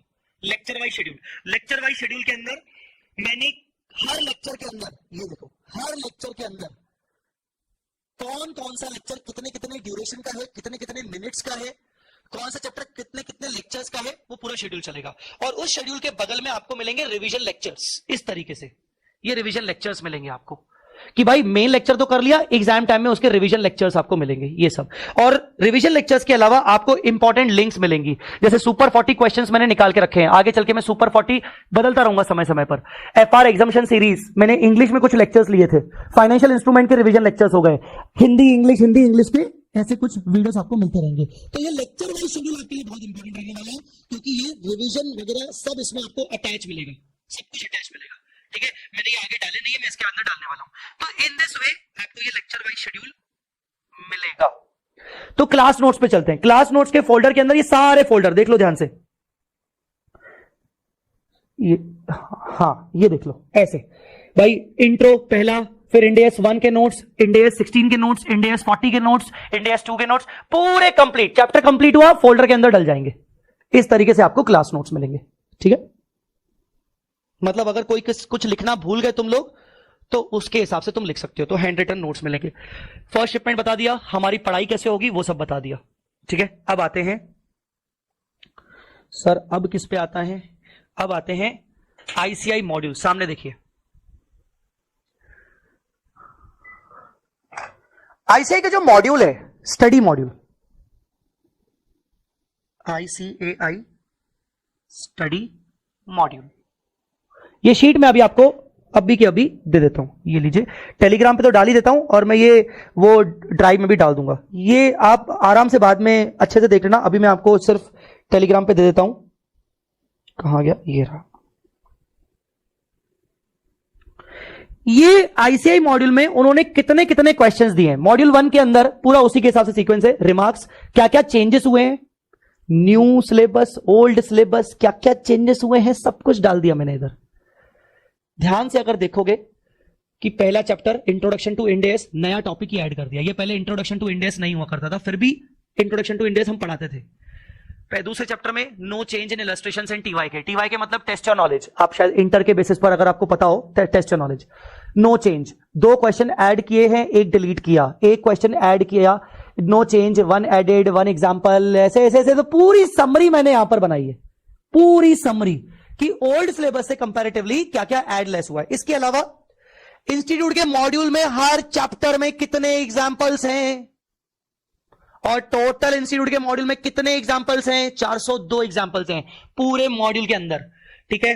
फिर इलस्ट्रेशंस, इंस्टीट्यूट के मॉड्यूल में चैप्टर बाय चैप्टर कितने इलस्ट्रेशंस हैं, 8 illustration, 4 illustration, 16 illustration, 5 illustration, 12 illustration, कितने इलस्ट्रेशंस हैं, ये सब। अब आप जैसे देखोगे इंडिया 115 में देखो 75 इंडिया, ये 115 है इंडिया 115, जिसको मैंने एक अलग सेपरेट कैटेगरी रखी थी। 75 इलस्ट्रेशन है, टेंशन में मत आओ। 75 में से कम 50% इलस्ट्रेशन छुटपुटी हैं, दो लाइन के, ठीक है। फिर उसके बाद 46 इलस्ट्रेशन ऐसे ऐसे करके हैं। कुल मिला के कितने इलस्ट्रेशन हैं? 674 इलस्ट्रेशन हैं। फिर उसके बाद टीवाई के टेस्ट और नॉलेज वाले क्वेश्चंस कितने कितने हैं? कहीं 0 हैं, कहीं कुछ है, कहीं ज्यादा है, कहीं कम है, कहीं 0 0 0 0 टीवाई के है ही नहीं, कहीं 0 0 0, तो ये 272 क्वेश्चंस हैं। फिर case studies, sir case study भी आती है? केस स्टडी एक ही चैप्टर में, केस स्टडी एक ही चैप्टर है। कौन सा चैप्टर है सर? सर कौन सा? एनालिसिस, बताया था मैंने तुम लोगों को, एनालिसिस ऑफ फाइनेंशियल स्टेटमेंट। सभी इंडेस पर मिलाकर वो तुम्हें एक पूरी केस स्टडी देगा, क्लाइंट वाली, कि तुम्हें बैलेंस शीट को ठीक करना है। उस पर 7 केस स्टडीज हैं, ये 7 कुल मिला के कितना है सर? 1355, 1355 क्वेश्चंस हैं। बट अगर एग्जांपल्स हटा दे 400, तो टेक्निकली वो तुम्हारे 950 हो गया। तो एग्जांपल्स इसलिए हटा रहा हूं क्योंकि एग्जांपल उनके प्रैक्टिकल एग्जांपल्स नहीं है। उनके प्रैक्टिकल एग्जांपल हार्डली 402 में से 10-12 क्वेश्चंस प्रैक्टिकल एग्जांपल होंगे, बाकी सब थ्योरेटिकल छोटे छोटे छुटपुटी है, जो हम अपनी कंसेप्ट बुक में से भी करेंगे। और इस 1355 के अलावा मेरे 300 एग्जांपल्स क्लास वाले, उसके अलावा आरएमपी, आरटीपी, एमटीपी पास एग्जाम पेपर के मिनिमम 600 क्वेश्चंस, जिसके क्यूआर कोड कम से कम 300 से 400 क्वेश्चंस के अवेलेबल हैं। 200 क्वेश्चंस के अवेलेबल नहीं होंगे, भाई बैठा है करवा लेगा। इसका मतलब क्या हुआ? हम लगभग सभी को मिला दें तो 2000 क्वेश्चंस तो हम करने वाले हैं। पर क्या 2000 क्वेश्चन क्लास में होंगे? अगर 2000 क्वेश्चन तुम मुझसे एक्सपेक्ट करोगे क्लास में, तो 2 साल तक क्लास चलेगी। You have to accept this कि अगर मैं तुम्हारे पीछे मेहनत कर रहा हूं, तो तुम्हें भी अपने लिए मेहनत करनी पड़ेगी, खुद के लिए प्रैक्टिस करनी पड़ेगी।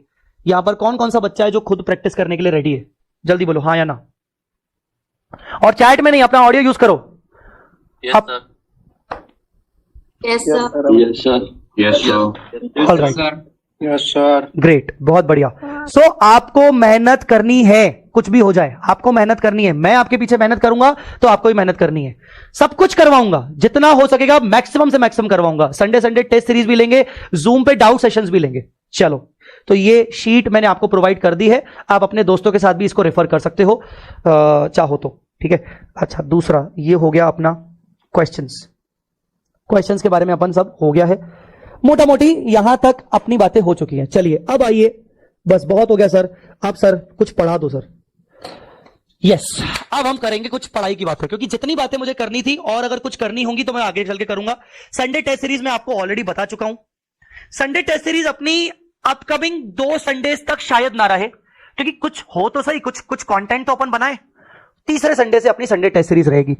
संडे टेस्ट सीरीज ऑप्शनल रहेगी, जिसको देनी है दे, जिसको नहीं देनी है दे। जो देगा वो फर्स्ट आएगा तो उसको इस टाइप की टी शर्ट्स मिलेंगी उसके एड्रेस पर। ऐसा हो गया फ्यूचर चार्टेड अकाउंटेंट, ठीक है ना, proud to be a chartered accountant, ऐसे 6-7 प्रकार की टी शर्ट्स हैं और मेरी तरफ से कुछ ना कुछ रिवॉर्ड्स मिलेंगे उनको संडे टेस्ट सीरीज में, जो भी फर्स्ट आएगा। पिछली क्लास में तो मैं 501 रुपए का गूगल पे कर देता था भाई, सीधी सी बात है। 501 रुपए का गूगल पे कर दिया, बात खत्म। कभी कभार टी शर्ट नहीं होगी तो गूगल पे कर दूंगा 501 रुपए का, और कभी कभार टी शर्ट होगी तो मैं टी शर्ट भिजवा दूंगा। तो ऐसे कुछ रिवॉर्ड्स आपको मिलते रहेंगे, ताकि आप थोड़ा सा मोटिवेटेड रहो कि हाँ भाई टेस्ट दिया तो कुछ ना कुछ तो चलो मिल रहा है, ठीक है ना, किस चीजें हो रही हैं। तो इसी के बहाने कम से कम आप टेस्ट देते रहो, ठीक है। तो कुछ नहीं है, लालच है, आपको नलायक को लालच दिलवा रहा हूं कि कर लो। हाथ खींच के पकड़ना पड़ता है, आजा आजा टेस्ट दे दे। पता है रिक्वेस्ट करनी पड़ती थी पिछली क्लास में, तो टेस्ट दे दो बेटा, टेस्ट दे दो प्लीज, टेस्ट दे दो, कोई देता ही नहीं है। और बहाना क्या? आर्टिकलशिप। मतलब जैसे तो ऑफिस हमारा है, बॉस तो हम है, हमारे अंडर 4-6 लोग हैं, मतलब ऐसे, मतलब तुम लोग बहाने मारते हो। तो ये मत करना, ये तुम्हारे लिए बहुत दिक्कत वाला सिस्टम हो जाएगा। चलिए अब ना कुछ इंपॉर्टेंट पॉइंट्स पे आते हैं, अपन लिखिए अपनी किताब कॉपी में इंपॉर्टेंट टर्म्स। अभी तक का 1 घंटा हमने दिया क्लास के इंट्रोडक्शन पर, ठीक है। अरे भाई प्रे, इंट्रोडक्शन से याद आया, अरे माई सेल्फ सीए जय चावला, चार्टेड अकाउंटेंट, 2011 में क्वालिफाइड, ठीक है, और 2023 चल रहा है, ओके। 12 साल का प्रैक्टिकल एक्सपीरियंस पढ़ाने का, ठीक है। ये तो मैं बोलना ही भूल गया यार बताओ यार, इतना एक्साइटेड था। माई सेल्फ सीए जय चावला, 2011 क्वालिफाइड, 12 साल का टीचिंग एक्सपीरियंस, 12 नहीं 13 साल का, सीए बनने से पहले 1 साल से पढ़ाता था, 12 साल का 13 साल का टीचिंग एक्सपीरियंस, और अभी लास्ट अटेम्प्ट में अपना AIR 5 आया है सीए फाइनल के अंदर। ज्यादा नहीं बोलूंगा, बात खत्म। ठीक है, आधे लोग बोलेंगे देखो सर अपने बारे में बताएंगे। इंपॉर्टेंट टर्म्स पे आओ, इंपॉर्टेंट टर्म्स पे आओ। अरे कुछ नहीं है, मेरे को मेरी बीवी ने रटवा के भेजा था कि जाओ तो सबसे पहले अपना इंट्रोडक्शन देना, बताना तुमने क्या क्या अचीव किया, ये किया है वो किया है। मैंने ये मेरे से नहीं होता, ये मेरी तारीफ करना मेरे से नहीं होता है। चलो इंपॉर्टेंट टर्म्स, FR के कुछ इंपॉर्टेंट टर्म्स हैं, उन पे बातचीत करेंगे अपन।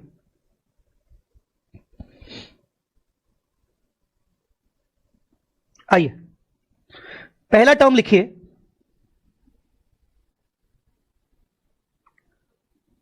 ट्रांजिशन। ट्रांजिशन, केतन बोल रहा है सर आपकी तारीफ पर तो एक सेशन लगेगा। क्यों मक्खन लगा रहा है? हाँ? पढ़ा दूंगा, सबको अच्छा पढ़ाऊंगा, अलग से मक्खन लगाने की जरूरत नहीं है। चलो ट्रांजिशन, ट्रांजिशन ट्रांजिशन में ध्यान सुनिएगा प्लीज। ट्रांजिशन मतलब ये वर्ड कब यूज होता है? जब एक कंपनी पुरानी अकाउंटिंग सिस्टम से नए अकाउंटिंग सिस्टम में जंप कर रही है। मतलब अगर कोई कंपनी पहले AS फॉलो करती थी, क्या फॉलो करती थी? AS। अब वो AS से Ind AS पे आ रही है फर्स्ट टाइम, पहली बार। सर कोई कंपनी पहली बार Ind AS पे कब आएगी? पढ़ाऊंगा, सब बताऊंगा, सब बताऊंगा, सब कुछ है अपने पास। तो ट्रांजिशन वर्ड ये, इसका मतलब ये होता है कि जब आप ओल्ड अकाउंटिंग सिस्टम से न्यू अकाउंटिंग सिस्टम में जंप करते हो, उसको कहते हैं ट्रांजिशन। म्यूट कर दो, उसको कहते हैं ट्रांजिशन। तो अगर मैं बोलूं कि भाई पहले मैं ओल्ड अकाउंटिंग सिस्टम फॉलो करता था, तो ओल्ड अकाउंटिंग सिस्टम का नाम क्या था? Accounting standard. उसको थोड़ा सा और अच्छे से नाम बोलूं तो कंपनीज अकाउंटिंग स्टैंडर्ड रूल्स 2006, आगे चल के अमेंडेड भी हुए वो। अब उस कंपनीज अकाउंटिंग स्टैंडर्ड रूल 2006 से उठकर मैं आ जाऊंगा कंपनीज इंड AS रूल्स 2015। हमारे सिलेबस में इंड AS है, तो वो कंपनीज एक्ट के 2013 वाले एक्ट के companies Ind AS rules 2015 cover होते हैं, 2015 से। तो ट्रांजिशन मतलब ओल्ड सिस्टम से न्यू सिस्टम में जंप करना, इसको बोलते हैं ट्रांजिशन। ठीक है, फॉलोइंग न्यू अकाउंटिंग रूल्स मतलब Ind AS from old accounting rules मतलब AS, इसको कहते हैं ट्रांजिशन। इसके ऊपर, ट्रांजिशन के ऊपर हर इंड AS का लास्ट पैराग्राफ ट्रांजिशन के ऊपर ही डेडिकेटेड होता है। जैसे कोई नया इंड AS आया, फॉर एग्जाम्पल कोई नया इंड AS आया, अब जैसे मैंने आपको थोड़ी देर पहले बताया था कि आगे चल के जिसका भी जो अटेम्प्ट है, आगे चल के क्या अमेंडमेंट पॉसिबल है, तो एक नया इंड AS आया, इंड AS 117, अभी तक है ही नहीं पर आने वाला है। तो 117 आया। अब 117 किसके ऊपर आया? इंश्योरेंस कंपनीज के ऊपर आया, ठीक है ना। अब इंश्योरेंस कंपनीज अभी तक क्या फॉलो करती है? 104 फॉलो करती है, 104 भी इंश्योरेंस का है। तो जब 117 आएगा तो 104 डिलीट हो जाएगा, और इंश्योरेंस कंपनी IRDA के गाइडलाइंस भी फॉलो करते हैं। तो जो 117 आया, अब उसको तो फर्स्ट टाइम अडॉप्ट करना पड़ेगा हमें, पहली बार फॉलो करना पड़ेगा हमें। तो 116 के सारे कॉन्सेप्ट्स के बाद सबसे लास्ट पैराग्राफ उसका ट्रांजिशन का होगा, और वो ये बताएगा कि अगर कोई कंपनी पुराने इंड AS से नए इंड AS में आ रही है, पुराने AS से नए AS में आ रही है, ओल्ड अकाउंटिंग से न्यू अकाउंटिंग में आ रही है, तो उसको कौन कौन सी रिक्वायरमेंट्स फुलफिल करनी पड़ेंगी। एट द सेम टाइम हम उनको क्या क्या एग्जम्पशन दे रहे हैं, मैं कुछ बातें आपको बता दूं। जैसे पीपी समझते हो क्या होता है? PP property plant and equipment, जैसे land and building, plant and machinery, ये सब पीपी होता है। अब पीपी के अंदर एक इंड AS है, इंड AS 16। मुझे कोई बताएगा पीपी का AS कौन सा था इंटर में? कोई बताएगा आप में से? Very good, 10। Very good very good very good. So वही कंपनी है जो अभी तक AS फॉलो करती थी, AS 10। अब AS 10 अगर याद हो तो ठीक है, नहीं याद हो तो सुन लेना। AS 10 बोलता है कॉस्ट मॉडल और रिवैल्यूएशन मॉडल। मतलब आप अपनी एसेट को या तो कॉस्ट मॉडल के अकॉर्डिंग चला सकते हो, कॉस्ट मॉडल का मतलब ओरिजिनल कॉस्ट पे रिकॉर्ड किया और डेप्रिशिएट करते जाओ, उसको रिवैल्यू कभी मत करो। और एक होता है रिवैल्यूएशन मॉडल। रिवैल्यूएशन मॉडल बोलता है कि आप समय समय पर बैलेंस शीट डेट पर अपनी एसेट को फेयर वैल्यू कर सकते हो। मतलब मार्केट वैल्यू पर दिखा सकते हो, रीवैल्यूएशन मॉडल होता है, ठीक है ना। AS10 हमें अलाउ करता है। कोई company suppose cost model follow करती थी, रीवैल्यूएशन मॉडल फॉलो नहीं करती थी। अब वो चलते चलते चलते चलते वो असेट को हो गए 20 साल, मतलब 20 साल पहले वो असेट खरीदी थी। अब वो कंपनी इतनी बड़ी हो गई कि अब उसको इंड एस लगाना पड़ेगा। अब वो जब इंड एस में आ रही है तो उसके फाइनेंशियल स्टेटमेंट्स, उसकी जो बैलेंस शीट होगी वो तो एएस वाली बैलेंस शीट होगी। इसके अंदर जितने भी पीपी होंगे वो तो एएस के अकॉर्डिंग दिख रहे होंगे, ठीक है ना। मैंने सिंप्लीफाइड करने के लिए टी शेप बनाया है, तो एएसपीपी के अकॉर्डिंग हो गए। तो बेसिकली इस बैलेंस शीट को मुझे कन्वर्ट करना है, कन्वर्जन टू इंड एएस 16, और ये कौन सा एएस था, AS10। तो इस बैलेंस शीट में जितने भी आइटम है जिसमें पीपी AS10 है उसको मुझे कन्वर्ट करना है इंड एएस 16 में। तो वहां पर मुझे ये ट्रांजिशन प्रोविजंस की याद आएगी। फिर मैं जाऊंगा इंड एएस 16 के अंदर और उसका ट्रांजिशन प्रोविजन वाला पैराग्राफ ढूंढूंगा और देखूंगा कि मुझे इंड एएस 16 ने कोई एग्जम्पशन किया है क्या, क्योंकि असेट तो 20 साल पुरानी है। अब इंड एएस 16 पता है क्या बोलता है, वो बोलता है कि अगर तुम इंड एएस को पहली दफा फॉलो कर रहे हो, पहली बार फॉलो कर रहे हो, तो तुम्हारे जितने भी पीपी हैं उनको रिट्रोस्पेक्टिवली इंड एएस के अकॉर्डिंग फॉलो करो, रिट्रोस्पेक्टिवली। अब हम बोलेंगे भाई पागल हो गया है क्या, रिट्रोस्पेक्टिवली पीपी खरीदा था 20 साल पहले, उसको मैं मतलब 20 साल से पूरा क्यूमुलेटिव वर्किंग करूंगा। भाई नहीं, राम राम राम राम, नहीं कर पाऊंगा। पर उसके ट्रांजिशन प्रोविजन में लिखा हुआ है कि अगर पॉसिबल हो सके तो रिट्रोस्पेक्टिव चलो। और दूसरा ऑप्शन दिया है, एक एग्जम्पशन दिया है कि अगर आप पॉसिबल नहीं है तो फिर एक काम करो, जो भी पीपी का यहां पर आपका बुक वैल्यू है, WDV है, उसी को तुम इंड एएस में डीम्ड कॉस्ट मान लो, उसी को तुम उसकी डीम्ड कॉस्ट मान लो। मतलब जब तुम उस पीपी को यहां पर लेके आए तो it is called as deemed cost. मतलब मान लो कि तुमने फर्स्ट टाइम खरीदी और इतने में खरीदी। सर हर कोई तो यही फॉलो करेगा, हाँ, पर इंड एएस ने अपने ट्रांजिशन प्रोविजन बता दी। तो मैं आपको ये वर्ड क्यों पढ़ा रहा हूं, हर इंड एएस के आखिरी पैराग्राफ में ट्रांजिशन प्रोविजन बताया जाता है कि जब ये इंड एएस पहली बार फॉलो किया जाएगा तो क्या क्या एडिशनल रिक्वायरमेंट्स आपको करनी है, क्या क्या एग्जम्पशंस आपको दिए गए हैं, क्योंकि आप पहली बार फॉलो कर रहे हो, तो तब हमें ये ट्रांजिशन प्रोविजन काम आते हैं। इसके अलावा हमारे पास एक सेपरेट इंड एएस है, इंड एएस 101। वो इंड एएस बेसिकली जो 101 है उसका नाम ही है first time adoption of Ind as. जब भी कोई कंपनी पहली बार इंड एएस एडॉप्ट करेगी तो वो ट्रांजिशन प्रोविजन 101 के भी फॉलो करेगी। वो 101 जो है ना, वो 101 ने बहुत सारे एग्जम्पशंस दे रखे हैं कि हां तुम पहली बार आ रहे हो, मैं बताता हूं तुम्हें क्या करना है, तो तब आपको ये वर्ड ट्रांजिशन का काम आएगा। आया समझ में मतलब सबको? किसी को कोई डाउट हो तो पूछ लो। एनीबॉडी, कोई डाउट हो तो पूछ लो।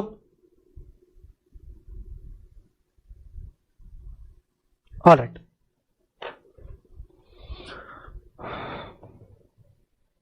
ये लिख लिया आपने transition. Second word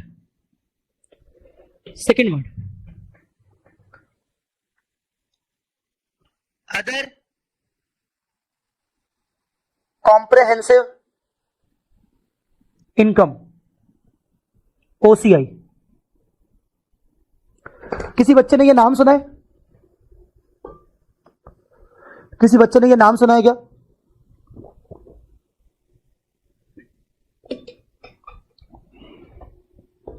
No, sir. Ketan बोल रहा है यस। ऑलराइट, और बाकी नो, ठीक है। अदर कॉम्प्रहेंसिव इनकम, OCI, ये एक नया कॉन्सेप्ट है इंड एएस में। एएस में ऐसा कोई कॉन्सेप्ट नहीं था। Let me discuss this other comprehensive income वाला पार्ट बहुत अच्छे से, ध्यान से सुनना। अदर कॉम्प्रहेंसिव इनकम डिस्कस करने के लिए एक एग्जांपल मैं देना चाहूंगा, ध्यान से सुनना। एग्जांपल लिखेगा मेरे साथ साथ एग्जांपल।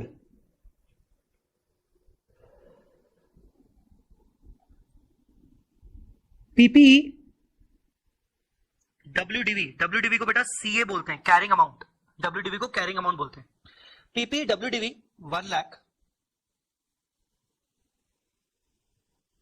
Sold at 120। बेटा क्या एंट्री पास करोगे?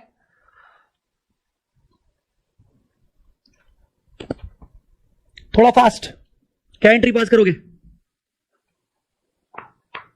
Cash account debit 1,20,000 to PP account To profit on sale of asset. Very good. 120 to PPE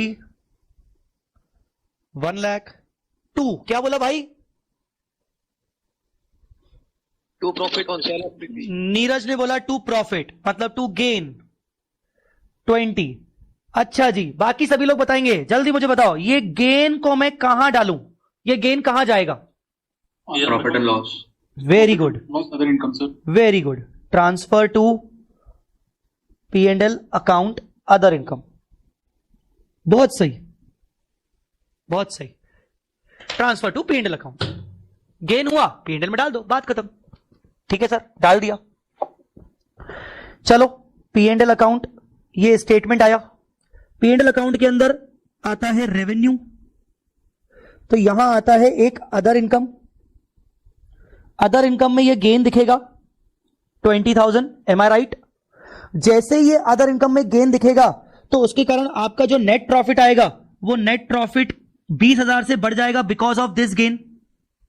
because of this gain आपका नेट प्रॉफिट 20,000 से बढ़ जाएगा. Am I right? Yes, sir. Yes, sir. Yes sir. अब मुझे जवाब दीजिए, ये net profit कहां जाएगा? Tell me. इस नेट प्रॉफिट को तुम कहां डालोगे? Reserve and surplus. क्या? Reserve and surplus. Reserve and surplus. Balance sheet में reserve and surplus. Very good. Balance sheet में रिजर्व एंड सरप्लस. अब आज के बाद, क्योंकि तुम फाइनल के बच्चे हो, आज के बाद तुम वर्ड रिजर्व एंड सरप्लस नहीं बोलोगे. अब ये इंड एस में वर्ड रिजर्व एंड सरप्लस की जगह रिजर्व एंड सरप्लस वर्ड है, पर उसका भी मेन हेडिंग आ गया अदर इक्विटी. क्या नाम आ गया?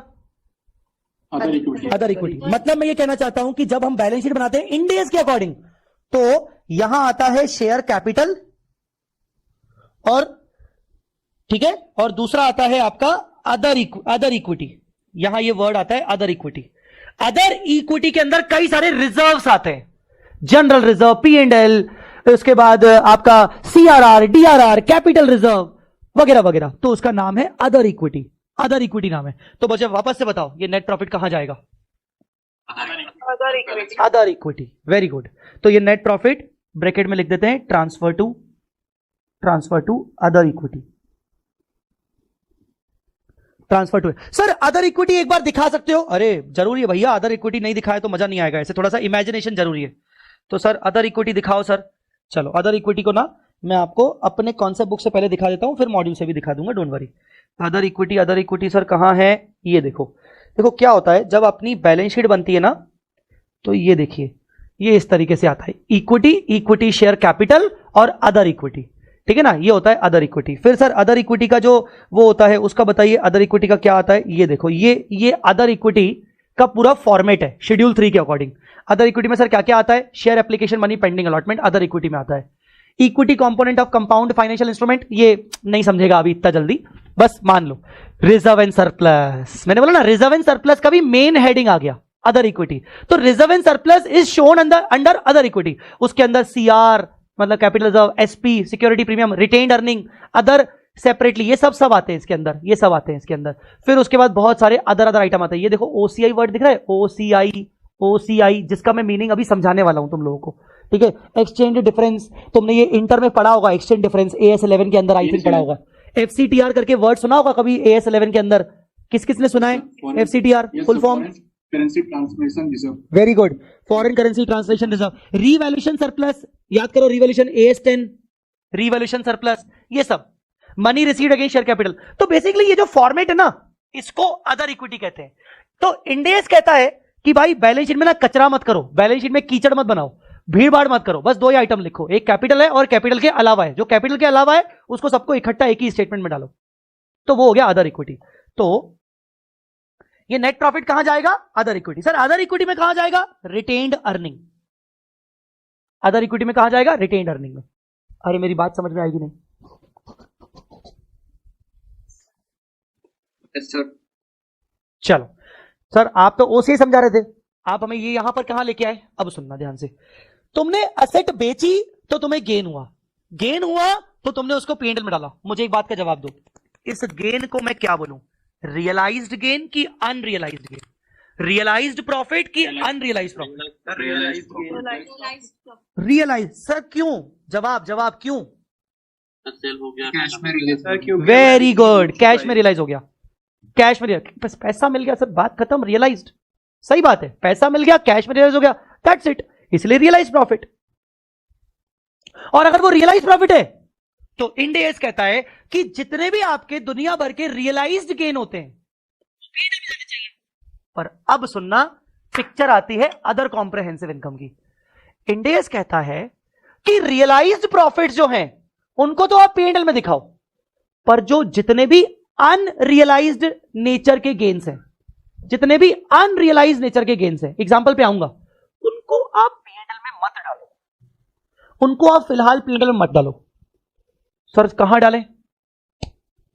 पीएनएल का ही एक भाई बना दिया उन्होंने, एक पीएनएल बड़ा भाई और एक छोटा भाई, पीएनएल का ही एक और भाई बना दिया। उन्होंने बोला पीएनएल जैसा ही एक स्टेटमेंट बनाओ जिसका नाम होगा ओसीआई। जैसे पीएनएल होता है तो पीएनएल में क्या आता है? इनकम्स और एक्सपेंसेस। वैसे ही ओसीआई एक पीएनएल का छोटा भाई हो गया, और ओसीआई पीएनएल की तरह है, पर फर्क इतना है कि ओसीआई के अंदर अनरियलाइज्ड टाइप के गेन्स एंड लॉसेस जाएंगे, अनरियलाइज्ड टाइप के। कैसे? अगर मैं आपको बोलूं कि बेटा ये पीपीई को 1 लाख का सेल न करके रीवैल्यू किया, अब बोलो क्या एंट्री होगी? क्या ये कैश अकाउंट वाली एंट्री होगी कि रीवैल्यूएशन की कोई दूसरी एंट्री होगी? बोलो। तो रीवैल्यू की एंट्री सर रिवैल्यूएशन की होगी। रीवैल्यूएशन की होगी, तो रीवैल्यूएशन की एंट्री मुझे बता सकते हो क्या होगी रीवैल्यूएशन की? PP sir PP account debit, मतलब जो भी एसेट है 20,000 टू रिवैल्यूएशन हिसाब से। सर गेन तो यहां भी हुआ, पर इसको हम बोलेंगे टू रीवैल्यूएशन गेन। कौन सा गेन? कौन सा गेन? रीवैल्यूएशन गेन या रीवैल्यूएशन सरप्लस, इसको बोलेंगे। अब सर ये भी गेन हुआ, सर इसको कहां डालेंगे? इसको मैं पीएनएल में नहीं डाल सकता। सर क्या नया बताया आपने? ये तो हमें एएस10 में पता था, एएस10 भी हमें बोलता है कि पीएनएल में नहीं डाल सकते। एएस10 बोलता है आप उसको क्या बोलते हो, रिवॉल्यूशन रिजर्व में लेके जाते हैं। हाँ भाई सुन, अब ध्यान से सुनना। अभी तक क्या होता था, एएस कहता था कि जो भी तेरे को रिवॉल्यूशन गेन आया तू रिवॉल्यूशन रिजर्व में डाल, और रिजर्व में डाल के तू उसको रिजर्व एंड सरप्लस में दिखा दे। इंड एएस ने उसका एक सही रास्ता बना दिया।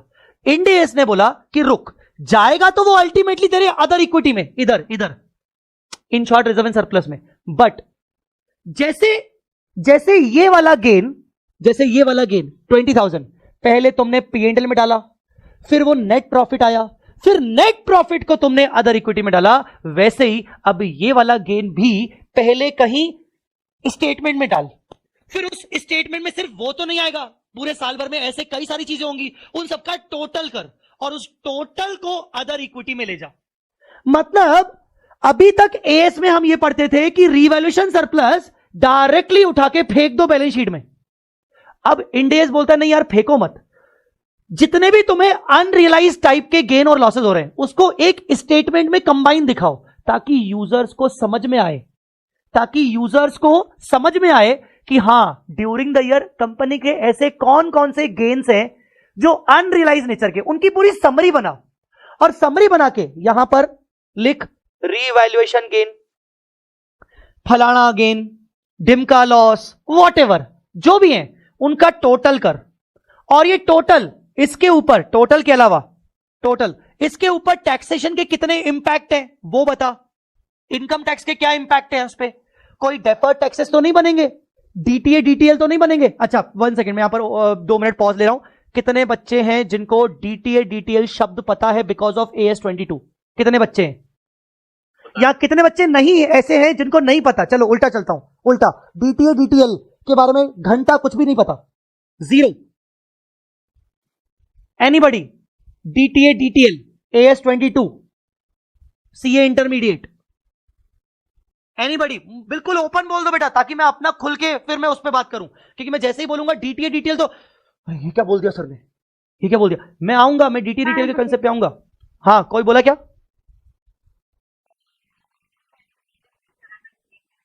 ठीक है। डीटीए डीटीएल के कंसेप्ट जो होते हैं वो इनकम टैक्स के कारण निकाले जाते हैं। हमारे पास उसका इंड AS 12 करके है, हम उसको पढ़ेंगे। पर अगर जब डीटीए डीटीएल की बात करते हैं तो डीटीए डीटीएल क्यों निकलता है? इनकम टैक्स के प्रोविजन अलग होते हैं, तो इनकम टैक्स की ट्रीटमेंट्स अलग होती हैं कई बार, और अकाउंटिंग ट्रीटमेंट इंड एएस की अलग होती है, एएस की अलग होती है। कहीं कहीं एएस बोलता है अक्रूवल सिस्टम फॉलो करो और इनकम टैक्स बोलता है कैश सिस्टम फॉलो करो। उस वजह से होता क्या है कि मैंने अक्रूवल सिस्टम फॉलो किया तो मैंने उसको इनकम बुक कर लिया, पर वो मेरे को इनकम अभी तक मिली नहीं है, तो इनकम टैक्स बोलता है मैं टैक्स ही नहीं लगाऊंगा, मैं टैक्स लगाऊंगा ही नहीं, तेरे को अभी तक कैश आया ही नहीं है। तो कई बार ऐसा होता है कि इनकम टैक्स के अकाउंटिंग ट्रीटमेंट अलग होते हैं और बुक्स ऑफ अकाउंट्स में एएस और इंड एएस के अकाउंटिंग ट्रीटमेंट अलग होते हैं। अब बुक्स ऑफ अकाउंट्स के अकॉर्डिंग तो मैंने इनकम दिखा दी तो उस पर टैक्स लगना चाहिए, पर इनकम टैक्स मुझसे टैक्स ले नहीं रहा, तो ले नहीं रहा तो इसका मतलब क्या कभी नहीं लेगा? नहीं नहीं लेगा, अगले साल लेगा, क्योंकि मुझे इनकम अगले साल मिलेगी। उस वजह से टैक्सेस के जो डिफरेंसेस क्रिएट होते हैं, मतलब जो टैक्स आना चाहिए था करंट ईयर में क्योंकि अक्रूवल इनकम हो गई है, पर टैक्स नहीं आया, वो आएगा अगले साल में। तो जो टैक्स आना चाहिए था और टैक्स क्या आया, उन दोनों के डिफरेंसेस को बोलते हैं deferred taxes. Deferred taxes, deferred मतलब डिफरेंसेस। तो बेसिकली ओसीआई में ऐसी सारी इनकम्स और एक्सपेंसेस आएंगी जो कि या तो अनरियलाइज नेचर की है या तो किसी इंड एएस के द्वारा बोली गई है कि भाई उसको ओसीआई में डालो, उसको पीएनएल में मत डालो। मैंडेटरी बेसिस पर इंड एएस ने बोल दिया कि नहीं नहीं नहीं, ये वाली इनकम पीएनएल में नहीं जाएगी, ये वाली ओसीआई में जाएगी। तो वो सारी प्रकार की इनकम्स एक साथ इकट्ठी दिखेगी ताकि लोगों को पता चले कि ड्यूरिंग द ईयर ऐसे कौन कौन से आइटम्स थे और उनके क्या टैक्स इंपैक्ट थे, तो वो आ जाएगा। और उसके बाद उसका नेट जो रहेगा, जैसे अब मुझे तुम जवाब देने वाले हो, जैसे तुमने नेट प्रॉफिट को अदर इक्विटी में ट्रांसफर किया रिटेन्ड अर्निंग के अंदर, तो यहां का भी एक नेट ओसीआई निकलेगा, नेट ओसीआई। समझा कि नहीं? और बताओ, तुम मुझे जवाब देने वाले हो, जैसे नेट प्रॉफिट को तुमने ट्रांसफर किया, इसका क्या करोगे? बोलो, इसका क्या करोगे? Other equity. Other equity. ये भी कहां जाएगा? अदर इक्विटी में। कहां जाएगा बेटा? अदर इक्विटी में। अब अपन वापस अदर इक्विटी पे आते हैं, वापस अदर इक्विटी पे आते हैं। ध्यान से देखना, जो नेट प्रॉफिट था वो कहां गया होगा? वो सर वो कहां गया होगा? इधर, ये retained earning. M I right? Yes, sir. पर जो मैंने तुम्हें ओसीआई वाले आइटम पढ़ाए उसमें तो 4 4 5 5 6 6 अलग अलग आइटम आ सकते हैं। एक रिवैल्यूएशन है because of Ind as 16, as 10 था, यहां पर इंड एएस 16 होता है। एक कोई दूसरा गेन है, वो दूसरे इंड एएस के अकॉर्डिंग है। मान लो ये है बिकॉज ऑफ इंड एएस 109। कोई लॉस है, मान लो बिकॉज ऑफ इंड एएस 19। अलग अलग इंड। हमने यहां तो उसको समराइज कर दिया, यहां तो मैंने उसको समराइज कर दिया जिसका नेट ओसीआई आ गया। अब जब वो यहां जाएगा तो वो यहां उठ उठ के रिस्पेक्टिव कॉलम में जाएगा कि भाई वो इंड एएस 109 वाला ओसीआई है क्या, या फिर 109 वाला ये तो दूसरा नाम है क्या, 16 वाला है क्या रिवॉल्यूशन रिजर्व, इंड एएस 21 वाला ओसीआई है क्या, इंड एएस 19 वाला ओसीआई है क्या। सबको फिर यहां पर बाइफरकेट किया जाएगा, यहां पर अदर इक्विटी में सबको बाइफरकेट किया जाएगा। बट उसकी समरी बनाने के लिए हमने एक सेपरेट स्टेटमेंट बना लिया, हमने एक सेपरेट स्टेटमेंट बना लिया। पहले हो सकता है एएस के अंदर कुछ आइटम, मैं सबका नहीं बोल रहा हूं, जैसे रिवॉल्यूशन गेन तो पहले भी नहीं आता था, पर कुछ आइटम पीएनएल के अंदर आया करते थे। इंड एएस ने पीएनएल का एक छोटा भाई बना लिया कि भाई तू पीएनएल, तेरा छोटा भाई ओसीआई। तेरे ओसीआई में ना लिमिटेड आइटम जाएंगे और वो जनरली अनरियलाइज नेचर के होंगे, और वो इंड एएस कहेगा कि हाँ उसको ओसीआई में डालो, तो हम उसको ओसीआई में डालेंगे।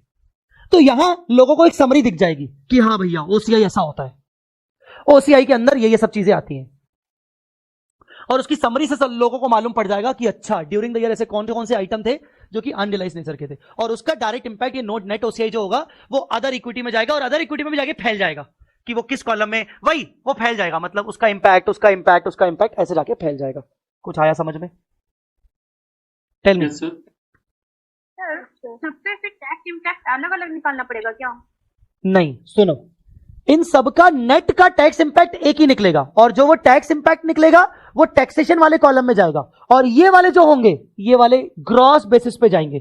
मतलब मैं समझ गया तुम्हारा डाउट कि सर जब यहां पर ये लोग जाएंगे तो ये आफ्टर टैक्स जाएंगे कि बिफोर टैक्स? ये जाएंगे बिफोर टैक्स, और इनका टैक्स इंपैक्ट का एक ही सिंगल अमाउंट होगा जो बैलेंस शीट में सेपरेट हेड में दिखेगा, ऐसे होगा। समझ में आया? क्लियर? अब सर आपने बोला अनरियलाइज गेन्स और लॉसेस जाएंगे, तो सर सारे अनरियलाइज गेन नहीं, सिर्फ वही अनरियलाइज गेन्स और लॉसेस जिसको किसी इंड एएस ने कहा है कि उसको ओसीआई में डालो। कई बार ऐसे भी अनरियलाइज गेन्स और लॉसेस आपको देखने को मिलेंगे जो आप पीएनएल में ही डालोगे, बिकॉज ऑफ इंडियाज रिक्वायरमेंट। तो ऐसा नहीं है कि दुनिया भर के जितने भी अनरियलाइज टाइप के गेन्स और लॉसेज हैं वो सारे के सारे ओसीआई में डाल दो। तो फिर ऐसे कब मालूम पड़ेगा कि कौन सा डालना है कौन सा नहीं, वो आपको इंडियाज बताएगा। कॉमन सेंस क्या है? सिंपल कॉमन सेंस है। सुनो, मैंने आज रिलायंस का शेयर खरीदा और मेरा इंटेंशन है कि मैं उसको महीने 2 महीने में बेचने वाला हूं, मतलब शॉर्ट टर्म, महीने 2 महीने में बेचने वाला हूं, मतलब 6-8 महीने साल भर में बेचने वाला हूं, शॉर्ट टर्म। तो इंडेस कहता है कि बेचने से पहले अगर कोई बैलेंस शीट डेट पर तू उसको मार्केट वैल्यू पे ला रहा है तो उसका तू प्रॉफिट डायरेक्टली पीएनएल में डाल सकता है, क्योंकि वैसे भी तू उसको बेचने वाला है, मतलब वो अपकमिंग कुछ टाइम में वो वैसे भी रियलाइज होने वाला है, तो तू उसको पीएनएल में डाल सकता है, तेरी मर्जी, तेरी मर्जी। पर ऐसा कोई आइटम जिसको मैंने रिलायंस का शेयर खरीदा और मेरा बेचने का कोई इंटेंशन नहीं है, मैं कभी नहीं बेचूंगा उसको, मतलब लॉन्ग टर्म पर्पस, और मैं अपनी बुक्स में उसको मार्केट वैल्यू पे दिखाना चाहता हूं। अब जब मार्केट वैल्यू पे दिखाऊंगा तो मुझे अनरियलाइज प्रॉफिट्स होंगे। तो इंडेस कहता है कि भाई हमारा रिकमेंडेशन है कि तू उसको पीएनएल में मत डाल, क्योंकि तेरा बेचने का इंटेंशन नहीं है। जब तेरा बेचने का इंटेंशन नहीं तो तू शेयर होल्डर्स को क्यों गुमराह कर रहा है? तू शेयर होल्डर को क्यों दिखा रहा है कि भाई प्रॉफिट हो गया, प्रॉफिट हो गया, प्रॉफिट हो गया, प्रॉफिट हो गया? वो होता है ना अक्षय कुमार, दीदी डर गई, दीदी डर गई, दीदी डर गई, वैसे ही प्रॉफिट हो गया। ये क्या कर रहे हो यार तुम? जब प्रॉफिट को तुम्हें बांटना ही नहीं है, अभी तुम्हें ही प्रॉफिट रियलाइज नहीं हुआ है और पता नहीं कब रियलाइज होगा, तुम्हें ही नहीं पता, तो तुम क्यों उसको पीएनएल में दिखा रहे हो? तो हमारा रिकमेंडेशन है तुम उसको ओसीआई के अंदर दिखा दो। शेयर होल्डर्स को समझ में आ जाएगा कि हाँ भाई ये प्रॉफिट है पर अभी वो रियलाइज हुआ नहीं है, हम उसको डिविडेंड के रूप में डिमांड नहीं कर सकते।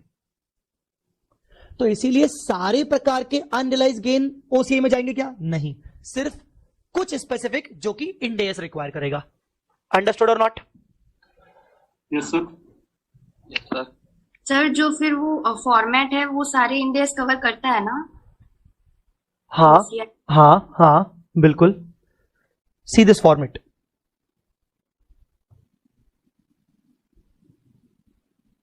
सी दिस, पूरा नाम आएगा statement of profit and loss.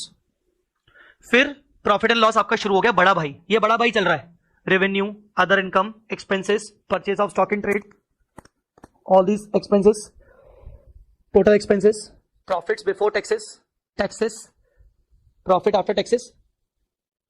अभी भी आपका बड़ा भाई चल रहा है, बड़ा भाई चल रहा है, profit loss from discontinued operations, taxes, उसके profit losses, total profit losses, that's it. बड़ा भाई खत्म, छोटा भाई शुरू। छोटे भाई को पढ़ो, क्या लिखा है? Other comprehensive. मतलब छोटा भाई का स्टेटमेंट अलग से नहीं बनेगा, छोटे भाई का स्टेटमेंट बड़े भाई के कंटिन्यूशन में बनेगा। अब पढ़ो अदर कॉम्प्रिहेंसिव इनकम। अब कोई भी एक बच्चा पढ़ेगा, चलो नीरज पढ़ो, पहला पॉइंट क्या लिखा है? Income. Items that will not be reclassified to profit or loss.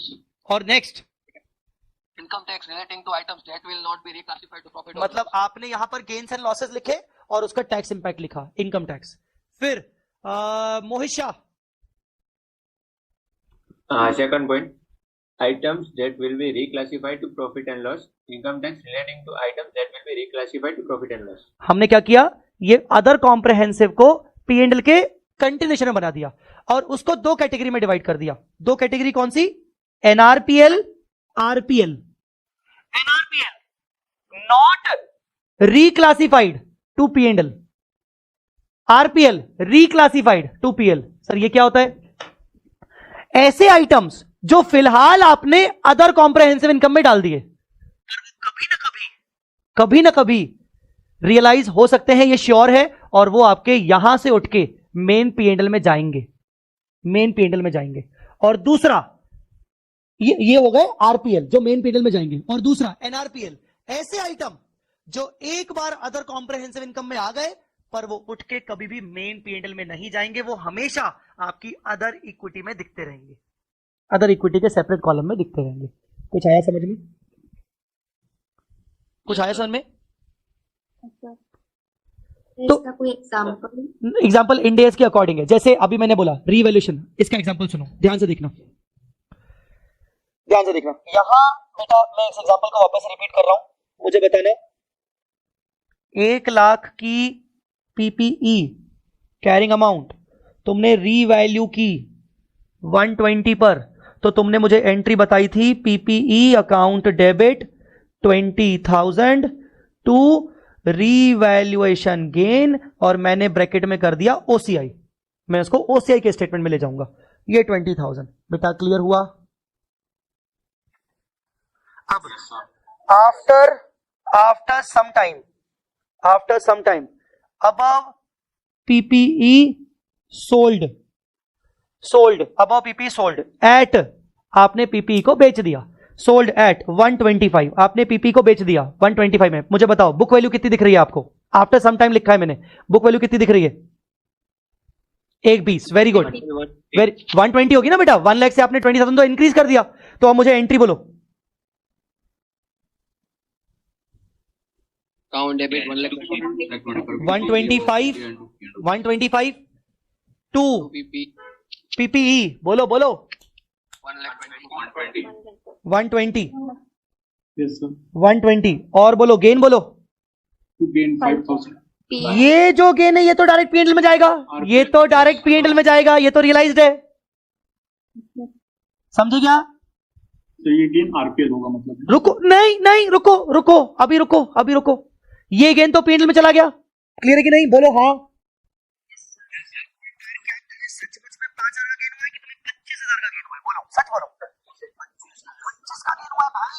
तुमने तो सिर्फ 5 का दिखाया। हाँ, वो जो 20 का गेन था ना, उसको हाइड करके रखा था, छुपा के रखा था। किसके अंदर? ओसीआई के अंदर, ओसीआई के अंदर छुपा के रखा था।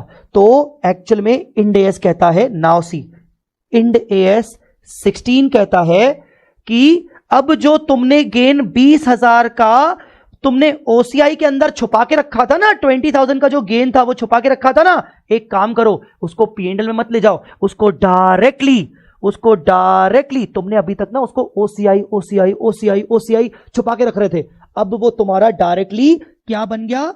डायरेक्टली वो तुम्हारा फ्री रिजर्व बन गया। फ्री रिजर्व बन गया मतलब अब तुम उसको जनरल रिजर्व में लेके जाओ, मतलब अब एंट्री करो, revaluation gain OCI debit to general reserve 20,000। Please अभी कुछ मत बोलना, चुप रहना, पहले मुझे पूरा कंप्लीट करने दो। अब हुआ क्या? अब इमेजिन करो तुम्हारा शेड्यूल 3 दिख रहा है, तुम्हें शेड्यूल 3 का अदर इक्विटी दिख रहा है। कहां गया अदर इक्विटी? ये लो, मैं इसके थोड़े से मिटा दूं। अभी तक क्या हुआ था? तुमने जब आइटम को रीवैल्यू किया था, रीवैल्यू कितना किया था? 20,000 रुपए, याद है? तुमने रीवैल्यू किया था 20,000 रुपए, तो वो तुम्हारा आइटम यहां दिख रहा था, ये वाले हेडिंग में, ये वाले में दिख रहा था, ठीक है? और ये वाले में कैसे दिख रहा था? देखो,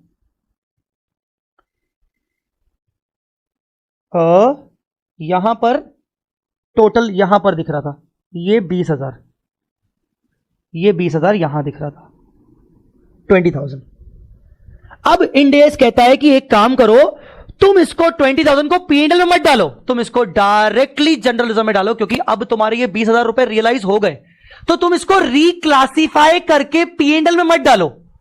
ये तुम्हारा जो आइटम है ये एनआरपीएल है, not to be reclassified to PNL, इसको डायरेक्टली जनरल रिजर्व में लेके जाओ। अब पढ़ो ध्यान से सर, ये तुम्हारा 20 था, अब ध्यान से पढ़ो इसको, देखो, ट्रांसफर टू रिटेन्ड अर्निंग, मतलब अब तुम एक काम करो, यहां से तुम 20,000 रुपए ये हटा दो, नेगेटिव कर दो, और ये जो रिटेन्ड अर्निंग है, ये वाला कॉलम, यहां तुम डायरेक्टली उसको 20,000 लेके आओ।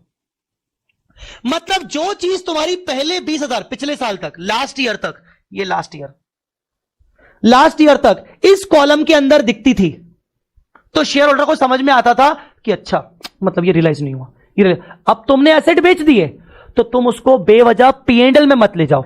सर पीएनएल में क्यों नहीं ले जाएं? अरे भाई, पीएनएल में ड्यूरिंग द ईयर के प्रॉफिट लॉसेस आते हैं, ये तुम्हारा 20,000 का प्रॉफिट पिछले साल ऑलरेडी हो चुका था, तुम उसको करंट ईयर में रिक्लासिफाई मत करो। करंट ईयर में तो तुम्हारा 5,000 रुपए गया है ना, जो करंट ईयर में सचमुच में हुआ। तुम्हारा 25,000 का प्रॉफिट था, 25 में से तुम्हारा 5,000 का प्रॉफिट करंट ईयर का है, और करंट ईयर का रियलाइज हो गया, तो तुमने उसको डायरेक्टली पीएनएल में डाल दिया, वो तुम्हारे रिटेन्ड अर्निंग में ऑलरेडी आ चुका है। Sir what about 20,000? वो तुम्हारा लास्ट ईयर का है, तुम उसको करंट ईयर के पीएनएल में रिक्लासिफाई मत करो, तुम डायरेक्टली बिना पीएनएल में रिक्लासिफाई करे तुम उसको डायरेक्टली जनरल रिजर्व में डाल दो, मतलब रिटेन्ड अर्निंग में डायरेक्ट लेके आओ। और ऐसे आइटम जो ओसीआई के आइटम पीएनएल में ना जाके डायरेक्टली आपके रिजर्व एंड सरप्लस में आते हैं, उन आइटम्स को कहा जाता है NRPL, not to be reclassified to PNL, directly to be transfer to the reserve and surplus. कुछ आया समझ में कि नहीं? Yes, sir. Yes, sir. You remember one thing, let me tell you one thing. तुम्हारे सीए इंटर में अगर किसी को याद हो तो हम डीआरआर सीआरआर बनाते थे, debenture redemption reserve, CRR, Yes, sir. DRR CRR बनाते थे, याद है? Yes, sir. बस यस और नो में जवाब देना. तुम्हें जब बनाते थे डीआरआर सीआरआर तो एंट्री करते थे PNL account debit to DRR, PNL account debit to CRR. याद करो, ये एंट्री करते थे. तो बनाते तुम पीएनएल से थे, पर जब बाद में डिबेंचर रिडीम हो जाता था, जब डिबेंचर रिडीम हो जाता था तो उस डीआरआर को जब रिवर्स करते थे तो जनरल रिजर्व में रिवर्स करते थे, वापस से पीएनएल में नहीं डालते थे. तुम याद करो. अगर याद हो तो तुम उसको वापस से पीएनएल में नहीं डालते थे, तुम उसको जनरल रिजर्व में डालते थे. क्यों सर? पीएनएल में क्यों डालूं? वो करंट ईयर का थोड़ी है, वो तो सर पिछले सालों से बनाते आए. अब उसको बस वापस से फ्री कर रहे हैं. हमने उसको लॉक करके रखा था, वापस से फ्री कर रहे हैं, तो उसको डायरेक्टली डाल दो. The same concept belongs to this. OCI में डाल दिया. कुछ आइटम ऐसे हैं जिनको करंट ईयर के पीएनएल में वापस से रिक्लासिफाई करने की जरूरत नहीं है. सर क्यों नहीं है? धीरे धीरे मालूम पड़ेगा ना, जब एक एक इंडेक्स पढ़ते जाएंगे उनके लॉजिक्स तब मालूम पड़ेंगे. तो अभी भी सकता है, याद रखो कि कुछ आइटम्स ऐसे हैं जिनको उठा के वापस से पीएनएल में डालने की जरूरत नहीं है, जिनमें से एक है रिवॉल्यूशन रिजर्व. जब तुम्हारी एसेट बिक गई, तुम्हें 125 रियलाइज हो गए, तो मेक श्योर कि 5,000 तो तुम ऑलरेडी पीएनएल में डाल चुके हो, तुम्हारे रिटेन्ड अर्निंग का ही पार्ट है. पर 20,000 अभी भी तुम्हारे रिटेन्ड अर्निंग में नहीं दिख रहा है, तो तुम 20,000 को पीएनएल में डालो, फिर पीएनएल में डाल के उसका नेट प्रॉफिट बढ़ाओ. नहीं, मत करो, ऐसा मत करो. बेवजह नेट प्रॉफिट 20,000 से बढ़ जाएगा, कोई सेंस नहीं है भाई. ये तो पिछले साल का प्रॉफिट था, उसको तुम एक काम करो. हाँ है तो वो भी फ्री रिजर्व, है तो वो भी प्रॉफिट, वो भी तुम्हारा रिटेन्ड अर्निंग में ही शो होना चाहिए, तो तुम उसको डायरेक्टली जनरल रिजर्व में लेके जाओ, रिटेन्ड अर्निंग में लेके जाओ. That is the reason we call it as NRPL. Understood और not? Yes, sir. Yes, sir. इसीलिए हम पीएनएल के अंदर ये जो छोटा भाई है ना, उसके अंदर दो कैटेगरी रखते हैं, एक एनआरपीएल, एक आरपीएल. ठीक है बेटा? Yes, sir. Yes. हाँ, तो मैं आपको कीवर्ड समझा रहा था. पहला कीवर्ड था ट्रांजिशन, दूसरा कीवर्ड है अपना अदर कॉम्प्रिहेंसिव इनकम. अब जिसको मैं लिखवाऊंगा, लिखिए. तो मैं ओसीआई लिखवाऊंगा, लिखिए.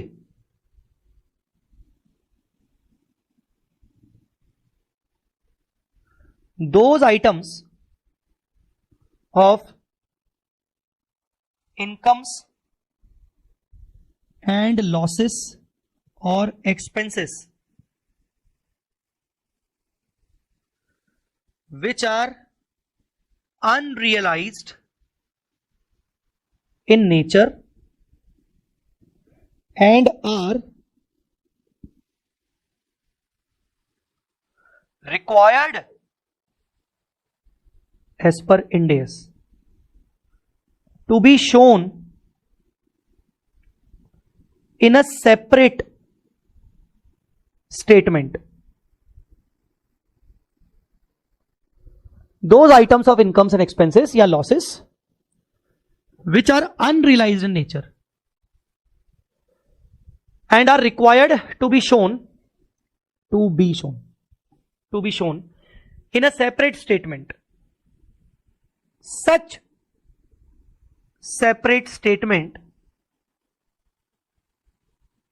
is called OCI, other comprehensive incomes. ALB, sir, is revaluation reserve always a NRPL? Yes, revaluation reserve is always NRPL. कभी भी वो RPL नहीं होगा, वो डिफाइंड है. NRPL और RPL के आइटम डिफाइंड है, तो revaluation reserve is always NRPL. These items are already defined in respective Ind AS. कितने Ind AS है? 35. तो 35 Ind AS है, तो 35 Ind AS के अंदर आपको कई बार ऐसे दिखेंगे कि भैया ये एनआरपीएल है, हाँ ये आरपीएल है, हाँ ठीक है. ऐसा एग्जाम्पल के तौर पर लिखो. एग्जाम्पल के तौर पर पहला रीवैल्यूएशन गेन या सरप्लस, ब्रैकेट में लिख देना Ind AS 16. दूसरा, फॉरेन एक्सचेंज डिफरेंसेस, याद होगा AS11, किसको किसको याद है फॉरेन एक्सचेंज वाला AS11?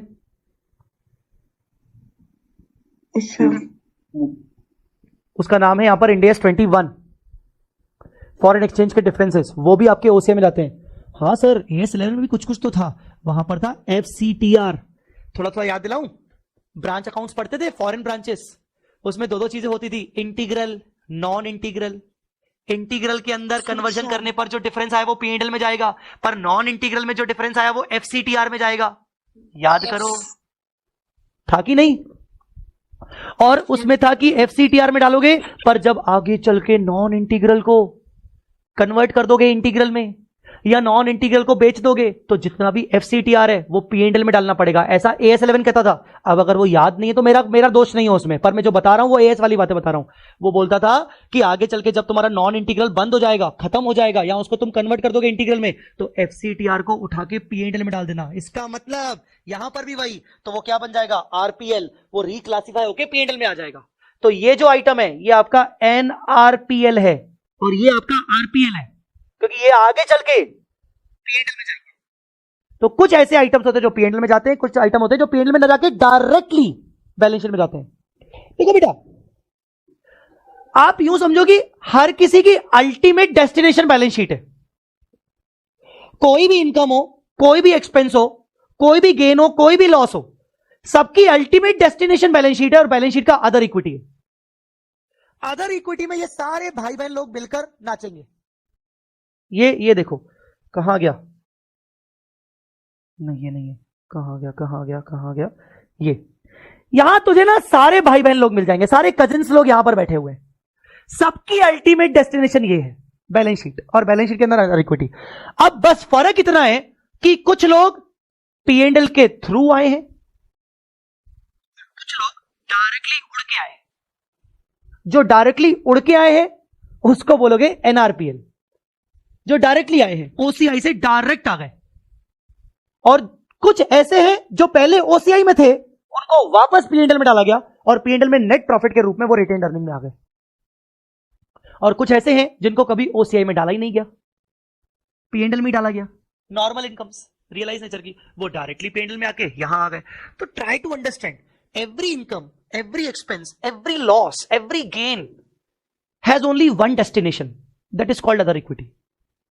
It's other equity only. One destination, other equity.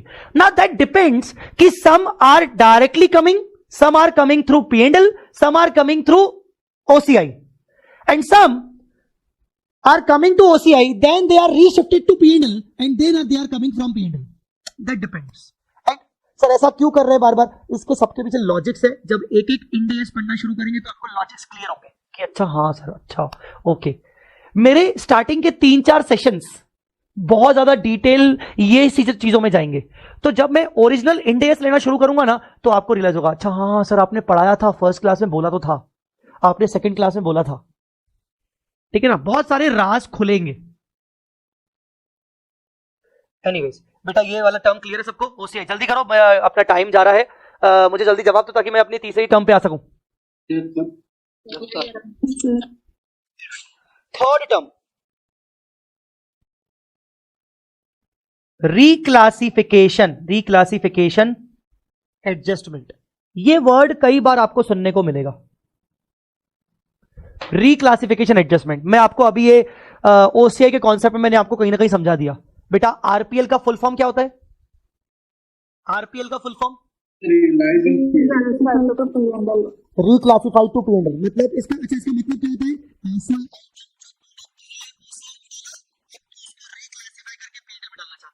उस चीज को कहते हैं रिक्लासिफिकेशन एडजस्टमेंट, उसको कहते हैं रिक्लासिफिकेशन एडजस्टमेंट। रिक्लासिफिकेशन एडजस्टमेंट मतलब when a particular item earlier transfer to OCI, now it is required because of Ind AS to be transfer to P&L, that is called reclassification adjustment. Guys are you understanding? Yes, sir. Yes, sir. So if an item earlier classified to OCI due to IND AS requirement. IND AS की requirement के कारण तुमने उसको OCI में डाला था. Now it is required by IND AS to be transferred to P&L. This is called reclassified adjustment. इसको कहते हैं reclassified adjustment.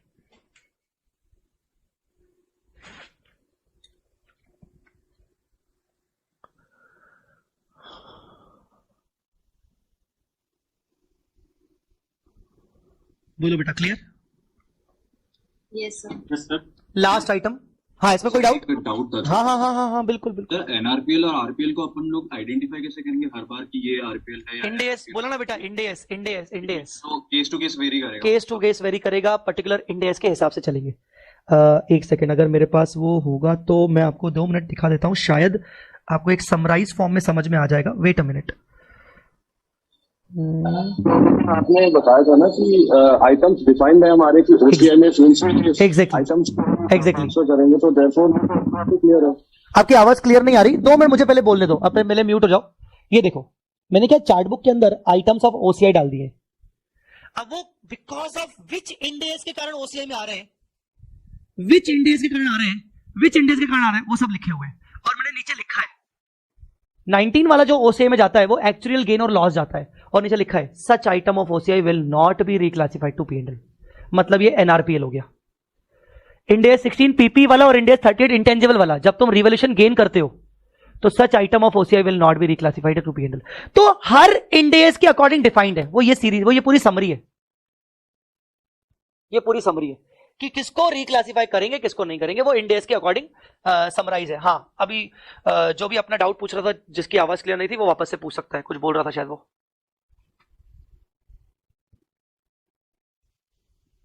सर मैं वही बोल रहा था कि आपने बोला था ना कि आइटम्स हमारे डिफाइंड है कि कौन से आइटम्स को हम ओसीआई में ट्रांसफर करेंगे और उसका पर्टिकुलर ट्रीटमेट क्या रहेगा. हाँ हाँ, डिफाइंड. डिस्टिंग्विश करने का अपने को कोई जरूरत नहीं, जो ऑलरेडी डिफाइंड है, अदर Defined है. नहीं डिफाइंड है. ये सतुल, ये सतुल, हर इंडेस के अंदर द आइटम इज डिफाइंड. इसीलिए मैं ये रीजन दिखा रहा हूं समरी. ये समरी भी आपको मेरे चार्ट बुक में मिल जाएगी, अपडेटेड मिलेगी. ऑब्वियसली ये थोड़ी अपडेटेड नहीं है, तो ये अपडेटेड मिल जाएगी. हर समरी आपको ये मिल जाएगी इस तरीके से. तो आपको लास्ट में क्या करना है, एग्जाम टाइम में आपके सामने ये समरी रहेगी, तो आपको समझ में आ जाएगा कि यार ये आइटम एनआरपीएल होता है, ये आइटम आरपीएल होता है, और दैट इज डिफाइंड. ये हमें आइडेंटिफाई करने की जरूरत नहीं है, ये पहले ही इंडेस के द्वारा डिफाइंड है.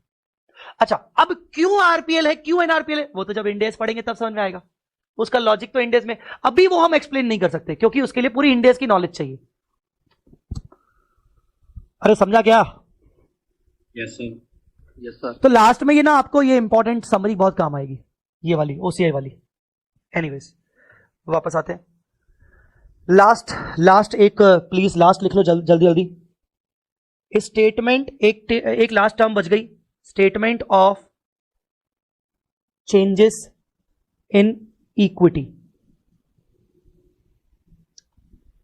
ये टर्म किसने पहले सुन के रखा है? ये टर्म पहले किसी ने सुना होगा यार, ये तो मेरे को लगता है सुना होगा, ऑडिट वगैरह में, इंटर में ऑडिट में सुना होगा, ऑडिट वाले सब्जेक्ट में, या किसी ने शायद आर्टिकलशिप के टाइम पर. इसको बोलते हैं सोकी, SOCIE, शॉर्ट में हम इसको बोलेंगे सोकी. सबका शॉर्ट S, ऑफ का OCIE, SOCIE, statement of changes in equity. इसको समझने के लिए पहले समझो क्या होता है बेटा. इक्विटी का फॉर्मूला लिखो. Equity is equal to, as per Ind AS, equity is equal to equity share capital plus other equity. Equity word अलग है, इक्विटी शेयर कैपिटल वर्ड अलग है, अदर इक्विटी वर्ड अलग है. जब हम शेयर कैपिटल को अदर इक्विटी के साथ टोटल करेंगे तो वो टोटल बन जाएगा आपका इक्विटी. इक्विटी दो चीजों से बना है, इक्विटी शेयर कैपिटल और अदर इक्विटी। पहले इसको शेड्यूल 3 में देखते हैं। बैलेंस शीट के अंदर वर्ड क्या है? इक्विटी, मेन हेडिंग, और मेन हेडिंग के नीचे दो ही आइटम है, equity share capital and other equity. मतलब formula is clear as per the definition, formula should be clear कि इक्विटी मतलब equity share capital and other equity. Now during the year equity share capital में कई सारे बदलाव हुए होंगे। आपने शेयर बायबैक किया होगा, आपने बोनस इशू दिया होगा, आपका कोई कन्वर्टेबल प्रेफरेंस शेयर इक्विटी में कन्वर्ट हुआ होगा तो इक्विटी कैपिटल में बदलाव हुए, आपका कोई convertible debenture share capital equity capital बन गया, आपके share warrant equity share capital में बदले होंगे। सीए इंटरमीडिएट में चैप्टर पढ़ा था, ESOP, employ stock option plan. तुमने अपने एम्प्लॉय को ईसॉप दिया होगा, वो शेयर कैपिटल करंट ईयर में हो सकता है बन गया हो, तो during the year share capital में तो बहुत सारे चेंजेस हुए होंगे। In the same way during the year तुम्हारे अदर इक्विटी में भी चेंजेस हुए होंगे। अभी भी मैंने अदर इक्विटी की बातें की कि during the year retained earning से कितना आया, ओसीआई से रिटेन्ड अर्निंग में कितना ट्रांसफर हुआ, डिविडेंड कितना दिया, कैपिटल रिजर्व कहां से आया, सीआरआर, डीआरआर, दुनिया भर की चीजें। तो अगर मुझे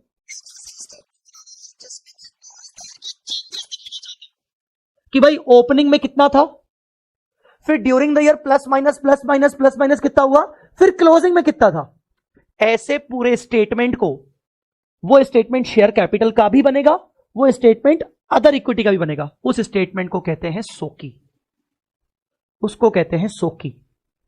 अगर मुझे डिफाइन करना है कि शेयर कैपिटल में कितने कितने कितने कितने चेंजेस कैसे हुए, प्लस माइनस अदर इक्विटी में कैसे हुए, तो उनका जो स्टेटमेंट बनेगा उस स्टेटमेंट को बोलते हैं सोकी। सोकी की बात करें तो सोकी के अंदर दो स्टेटमेंट बनेंगे, शेयर कैपिटल का एक अलग पार्ट ए और अदर इक्विटी का अलग part B. Let me show you statement of changes in equity. SOCIE का part A, equity share capital. Current year में ओपनिंग बैलेंस कितना था, changes in share capital due to prior period error. Prior period error के कारण आपने opening balances में कोई changes किए क्या, चेंजेस करने के बाद इन दोनों का sum, restated balance. During the year आपका कोई इश्यू हुआ, बायबैक हुआ, बोनस हुआ, चेंजेस इन इक्विटी, क्लोजिंग में कितना आया, ये बन गया आपका करंट ईयर का। सेम आपको प्रीवियस ईयर का देना पड़ेगा, सेम टू सेम वही फॉर्मेट। बैलेंस कितना था, प्रायर पीरियड में कितना था, रीस्टेटेड कितना हो गया, इक्विटी में आपके करंट ईयर में, लास्ट ईयर में क्या क्या आपने बायबैक और इशू किए थे, और बैलेंस कितना आ गया। मतलब सोकी का जो पहला पार्ट ए है वो शेयर कैपिटल का पूरा ड्यूरिंग द ईयर का ब्यौरा दे रहा है। सोकी का जो पार्ट बी है वो ये रहा अदर इक्विटी, वो भी आपको वही ड्यूरिंग द ईयर का करंट रिपोर्टिंग पीरियड का पूरा ये ब्यौरा दे रहा है। और अरे ये उल्टा हो गया क्या, ये उल्टा है बेटा, ये प्रीवियस रिपोर्टिंग पीरियड का दे रहा है। ये उल्टा क्यों हो गया रे, एक सेकंड, हाँ ये प्रीवियस रिपोर्टिंग पीरियड का वही सब कुछ। अब आप ध्यान से देखो, बैलेंस एट द बिगनिंग कितना था, प्रायर पीरियड एरर के कारण कितने चेंजेस हुए, रीस्टेटेड बैलेंस कितना हो गया, टोटल कॉम्प्रहेंसिव इनकम कितनी आई, डिविडेंड कितना बांटा, रिटेन्ड अर्निंग में कितना ट्रांसफर किया। अभी भी मैंने तुम्हें एक एग्जांपल दिया था रिटेन्ड अर्निंग में ट्रांसफर करने वाला, वो कितना ट्रांसफर किया, और कोई चेंजेस है तो वो स्पेसिफाई करो, और लास्ट ईयर का बैलेंस, लास्ट ईयर का क्लोजिंग बैलेंस दिखाओ। ये आपका होता है, और इस सबको क्या बोलते हैं, सोकी। क्या बोलते हैं बेटा, ओके। अरे यार तुम लोग बहुत ढीले हो यार, कुछ बोलते ही नहीं हो यार। Okay sir. सोकी, तो सोकी, चलो तुम लोग मुझे कोई डिफाइन करेगा, what is SOCIE, what is SOCIE, anybody. Equity and other equity में changes. Very good. Just made in equity share capitals during last year to comparison to current result. Okay, तो कुल मिला के सोकी क्या करता है, सोकी ड्यूरिंग द ईयर के कितने भी चेंजेस हुए होंगे शेयर कैपिटल के अंदर और अदर इक्विटी के अंदर, वो सारे चेंजेस को एक स्टेटमेंट में डिफाइन करता है, and that statement is called SOCIE. SOCIE is a statement which is prepared in two parts. Two parts कौन से? Part A equity share capital का और पार्ट बी अदर इक्विटी का। SOCIE is a statement which is prepared in two parts which defines all equity items. मैंने word use किया है equity, और equity का मतलब ये। अब ऑल इक्विटी आइटम बोल दिया मतलब सारे कैपिटल वाले आइटम, सारे अदर इक्विटी आइटम आ गए सब। विच defines all equity items along with their respective changes during the year.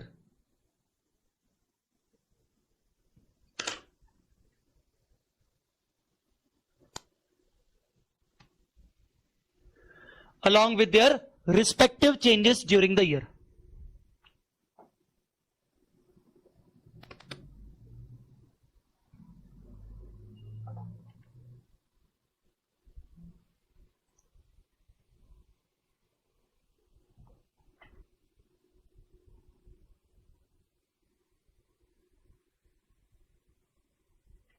समझ में आया?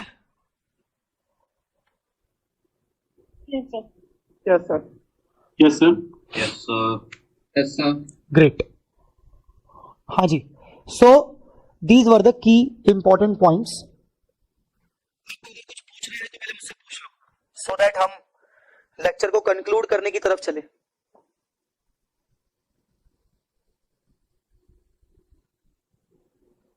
किसी को कोई डाउट है तो पूछ लो. मैंने कुछ कीवर्ड्स बताए. ट्रांजिशन का मतलब क्या होता है, ओसीआई का मतलब क्या होता है, रिक्लासिफिकेशन एडजस्टमेंट का मतलब क्या होता है, सोकी का मतलब क्या होता है, इक्विटी में क्या क्या चीजें आती हैं. ये हमने कुछ कुछ कीवर्ड्स पर ध्यान दिया आज.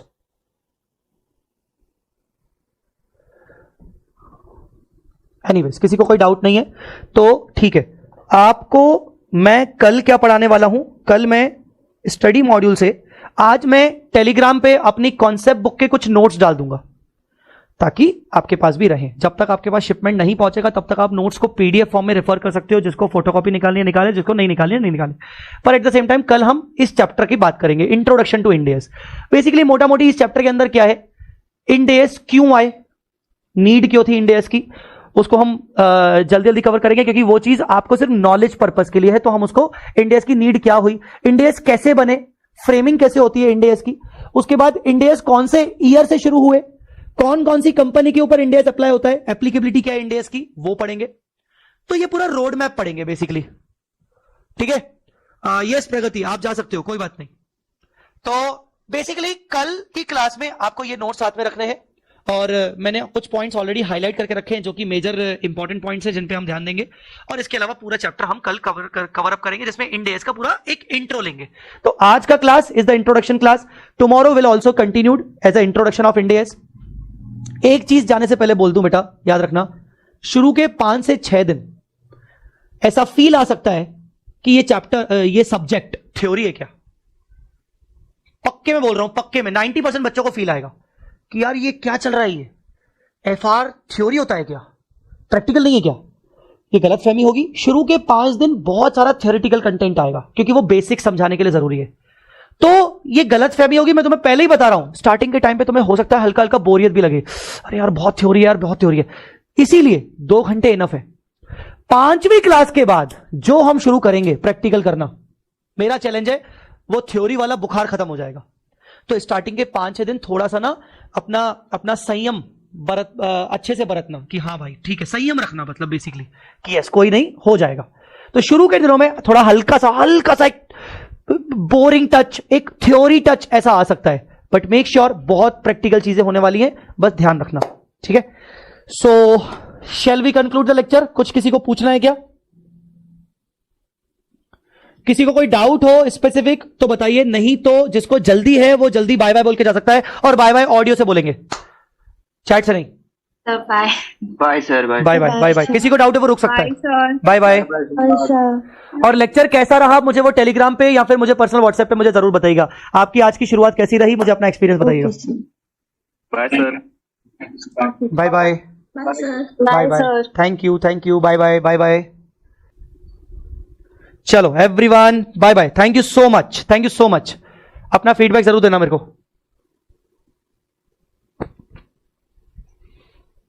Re-